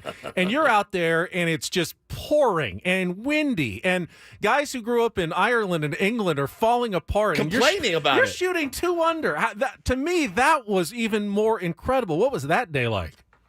Yeah, that's a really good point. That was what was supposed to be we were supposed to get like 2 millimeters of rain, and it was supposed to be like 5 to 7 miles per hour, and it ended up being, I don't know, 10 or 12 millimeters of rain. We didn't get a break. It rained literally from my tee shot to the 18th hole. It may have stopped while we were on the 18th green, which is hilarious, of course. But 1 to 17 was in the rain, and then the wind picked up to 12 to 15 with some gusts higher than that at some point. So that was the perfect storm. It's when you're playing these open championships overseas, you anticipate playing at least 1 or 2 really, really hard rounds, and it's sort of a make or break. And that storm that came through that wasn't supposed to come through, and then me being able to sort of iron out a 2 under par and propel myself up the leaderboard is really what gave, I moved on moving day in a fashion I didn't think was possible. And that definitely helped me. I got to ask you about this. So you and Justin Rose are on 18, and you got a couple shot lead on him, and you guys both hit your tee shots, and then he goes to the bathroom. Was he trying to ice you there, or were you mad? Were you like, bro, I want to get this thing over with. I got a lead. I know I can finish strong. Did you wait until after the round? Can't you wait like 10 minutes till after? Let me have my moment. And he goes to the bathroom. I would have been livid. No, I didn't even, honestly, I was so zoned out. I had no clue that he went to the bathroom. I'm like, that's a really good... Use that strategy next time. If maybe you're the one chasing on 18, you just pop into the bathroom and ice him a little bit. But it was icing of the kicker yeah, there. Yeah, 100%. I had no clue. Oh, yeah. I can't recall. To be fair, there weren't enough bathrooms out there, so I think the first bathroom was on the last bathroom was on 14, so 15, 16, 17, and then 18T was the next toilet. So, if you missed one of the days, I missed 14, and I think I ran all the way from 16T to the third toilet, which is 250 yards the wrong way, just because I was going to piss myself. So, Xander Schauffele with the inside story of the Open Championship with us, and I was thinking, Xander, this morning. You actually now own like 3 of the coolest prizes in sports. A gold medal at the Olympics, which you're about to defend in Paris. The Wanamaker Trophy for the PGA Championship, which is just like the coolest giant trophy cup. And now the Claret Jug, one of the oldest, most historic, coolest trophies. And they're all yours right now. I mean, that's amazing. Yeah, it's. I mean, I don't know what I'm supposed to say. It's nothing really. It's sick. You know, I don't. It's a dream, and it's, you know, I know I'm only gonna have them on me for a little. You know, I got the Claret Jug with me, but you know, as soon as we get backstage side, you know, my dad and my mom, they're my caretakers of everything nice that I have, and so they're gonna take it off of me, and I'm sure my dad will be back to parading around town with the Claret Jug. So we'll see you here in San Diego at some point. It's a lot of pressure for them, too, to have to, like, I got to take this thing home. I mean, oh, my God, Xander. What have you consumed out of it already? Yeah. Anything? Yeah. Yeah, red wine was the first thing poured Claret, into it. yeah. And then, you know, my dad's a little traditional. He wanted red wine. He said it is a Claret Jug, so you drink wine out of it. He said nothing else should be poured into it. He is not with me right now, and it can not deny or say, but some tequila may have been poured into it last night. Mountain Dew Code Red or anything? No. little coffee in the morning out of the Claret Jug wouldn't be a bad idea either. All right, so every golfer obviously dreams of winning all 4. You know, you want to win all 4, but I'm going to put you to the test here. You can only win one of the remaining 2. Oh no! Which one is it? I think I know the answer, but I want to hear it from you. You can only win one of the next 2, even though I have full confidence that you can win multiples of each. But you got to pick one today here on the Ben and Woods program. My man, I am not picky. I've said this over and over again. I am not picky. A major is a major, and it is what all of us strive to win. And I'm not going to sit here and be picky about which one I'm trying to win here. having the green jacket and the Wanamaker and the Claret Jug all with at the the medal same hanging time. around your neck. Yeah, with a second gold medal hanging around your neck would be pretty awesome. Just before you go quickly, any thoughts on coming up on Paris and the tournament and defending your title and heading there, I'm sure, in the next couple of days? Yeah, we'll be heading. I just golfed for the first time today. With a few of my USA teammates, and you know, I lost to both of them, so a little bit of kick in the ass, but I'm gonna have to get back on the horse here and gear myself up. You know, I enjoyed this last win as much as I could. It's a quick turnaround. You know, we have the Olympics, which I'm super fired up for in Paris, and then we have 1 week off, and then we have that sprint with a FedEx Cup playoffs. So we're in full sprint mode here on our golfing circuit, and but our next stop will be in Paris, and yeah, I mean, I'm fired up. Awesome, man. Thank you so much. Great. Yeah. Thanks so much for jumping on, and we were all rooting for you. You made San Diego so very proud this last weekend and before and always. So thank you for all that. I guess we'll talk to you in mid-April. Yeah, we'll talk to you in mid-April. Exactly. Sounds good, boys. There he is, Xander Schauffele, champion golfer of the year. Little tequila in the Claret Jug. I have no problem with that whatsoever. Nor do I. And we're going to take a final timeout. I want to react to that a little bit, and we'll wrap things up before Annie and Elston with Ben and Woods on San Diego's #1 sports station, 97.3 The Fan.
All right, thanks again, That was Xander awesome. Schauffele. That was so much fun. So much fun. I mean, I story about the bathroom. I said it at the break. We've talked to Xander. It's probably the third or fourth time we've talked to him on this program. And today he sounded like a confident person that has just won 2 majors. Yeah, I think so. Right? Like the confidence and the ease of conversation. But not cocky, not at arrogant. all. Yeah. Not even a little. He even bit. told us went out and played yesterday, got beat. He also said he blacked out. No, I didn't even notice he went to the bathroom because I was just zoned out. If you've ever had to do, the only thing that I've even come close to feeling that way was doing stand-up comedy, and you black out. You're out of your body, and you're up there and you're trying to tell jokes and make people laugh. You leave your body. It's the only we've done stuff. We did the first pitch. I had a little bit of blackout there, but some of the cool stuff we got to do, I'm like, it was awesome. Great.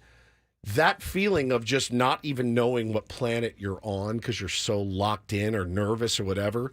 He was telling us about the 11th, 12th, 13th. I was getting sick to my stomach, and he'd already won it, and it was he was incredible today. He also kind of called me out for my Chris Farley moment. Remember that time when you had the gold medal and the Wanamaker trophy and the claret jug all at the same time? That was cool. Shildt got me on that a couple weeks ago. I don't know how to answer that question. I'm like, just talk about it then. Yeah, it's really cool, Ben. Yeah, thanks. Yeah, thank you. Really appreciate it. Thank you very much. Yes, I do have them, and they look great. So the only thing that's left, obviously, you mentioned. I don't know what I'm supposed to say. It's cool. I love it. Yeah, it's real cool. Yeah, it's. I don't know what I'm supposed to say. It's sick. Yeah, it's sick. Yeah, there you go. There, that's all you need to say. That's all you need Perfect. to say. Just he could have just answered, "It's so sick." Yeah, it's just sick, bro. the sickest thing ever. But so yeah, he's got the Olympics, and then he said right back for the FedEx Cup playoffs. If he wins again here, and there's an argument to be made that he and not Scotty Scheffler should be the player of the year. Scotty has 6 wins, a major, the Masters, and all of his wins are like the elevated events, the Players' Championship. Yeah, he's really chosen. I love wisely. Xander. I'd still probably pick Scotty just because of the quality and the quantity of all those wins. But Xander wins another one, gets to 3 or even 4. He's really good at that East Lake Tour Championship course at the end of the year. Wins the FedEx Cup with like 4 wins. I'd switch my vote then to Xander Schauffele as the player of the year. So he's got stuff to play for still here this final month of the PGA Tour season. Yeah, no question about it, man. No question about it. He was spectacular. Hope you guys enjoyed that as much as we did. Brilliant. All right, we got a Padres game coming up later today. We'll take a look ahead at today's matchup, going for 4 in a row against the Washington Nationals right after our last check of traffic here on 97.3 The Fan. From the 97.3 The Fan Traffic Center, here's Kelly Danick. Just one problem wrapping up our morning drive. Cordell and Cordell traffic cam shows a collision on northbound side of the 805 past Orange Avenue.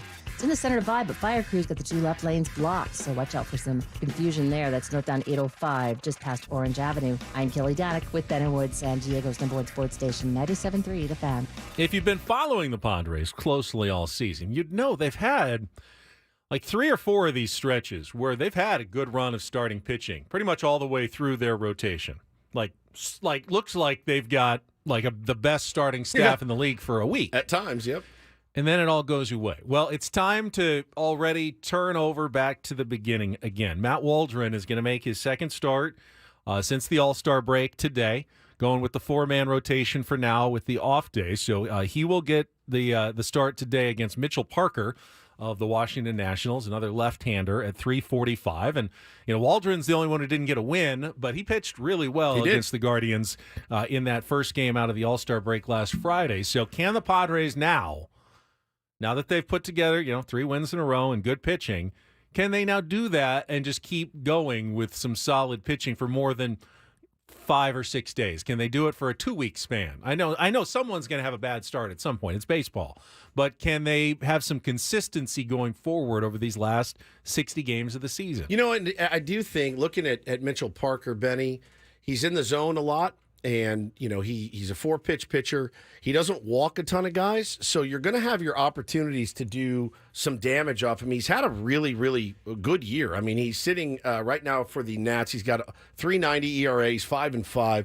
Got absolutely rocked in his last start before the All-Star break. Yeah, coming off that, I mean, you never know. Like, it's been a while. I needed the rest, whatever. But no, he gets some swing and miss, and he doesn't walk a lot of guys. So for me, yes, while Matt Waldron is very, very important tonight, and as much as I'd love a blowout win, score 6, 7, 8 runs in the first 3 or 4 innings, I get the sense it's going to be another one of those grinded out victories. And Matt Waldron needs some offense.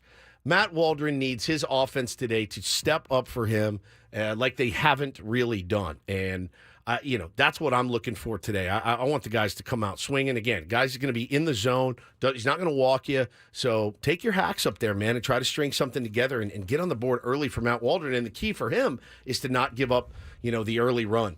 And if he can do that, man, yeah, let's win a series today. Based on Mike Shildt's comments yesterday, I would expect to see Donovan Solano, maybe both of these 2 days, at least one of them, against more lefties because it's Patrick Corbin, is going to pitch tomorrow morning in the series finale. But Too Much Mortons, who we follow on Twitter, had a good point. He said Luis Suarez is the only guy who has faced Mitchell Parker, and he's gotten some hits off of him. So put Arise in the lineup today, maybe give Jake a day off and get Solano into the lineup, and then a reverse. Jake has pretty good numbers against Corbin. Yeah. You give Arise the day off tomorrow and give Solano a couple in a row to get a little bit of a rhythm against two more straight left-handers after he has not played at all in the first 4 games since the All-Star break. I mean, it makes so much sense that it absolutely will not happen. You know what I mean? So anytime we try to predict what's going to happen, we really don't know with the lineup. He'll mix it up on you. He'll throw Bryce Johnson out there, and he'll be a switch hitter, apparently, at the drop of a hat. You just never know. Obviously, switch hitter Bryce Johnson, very valuable.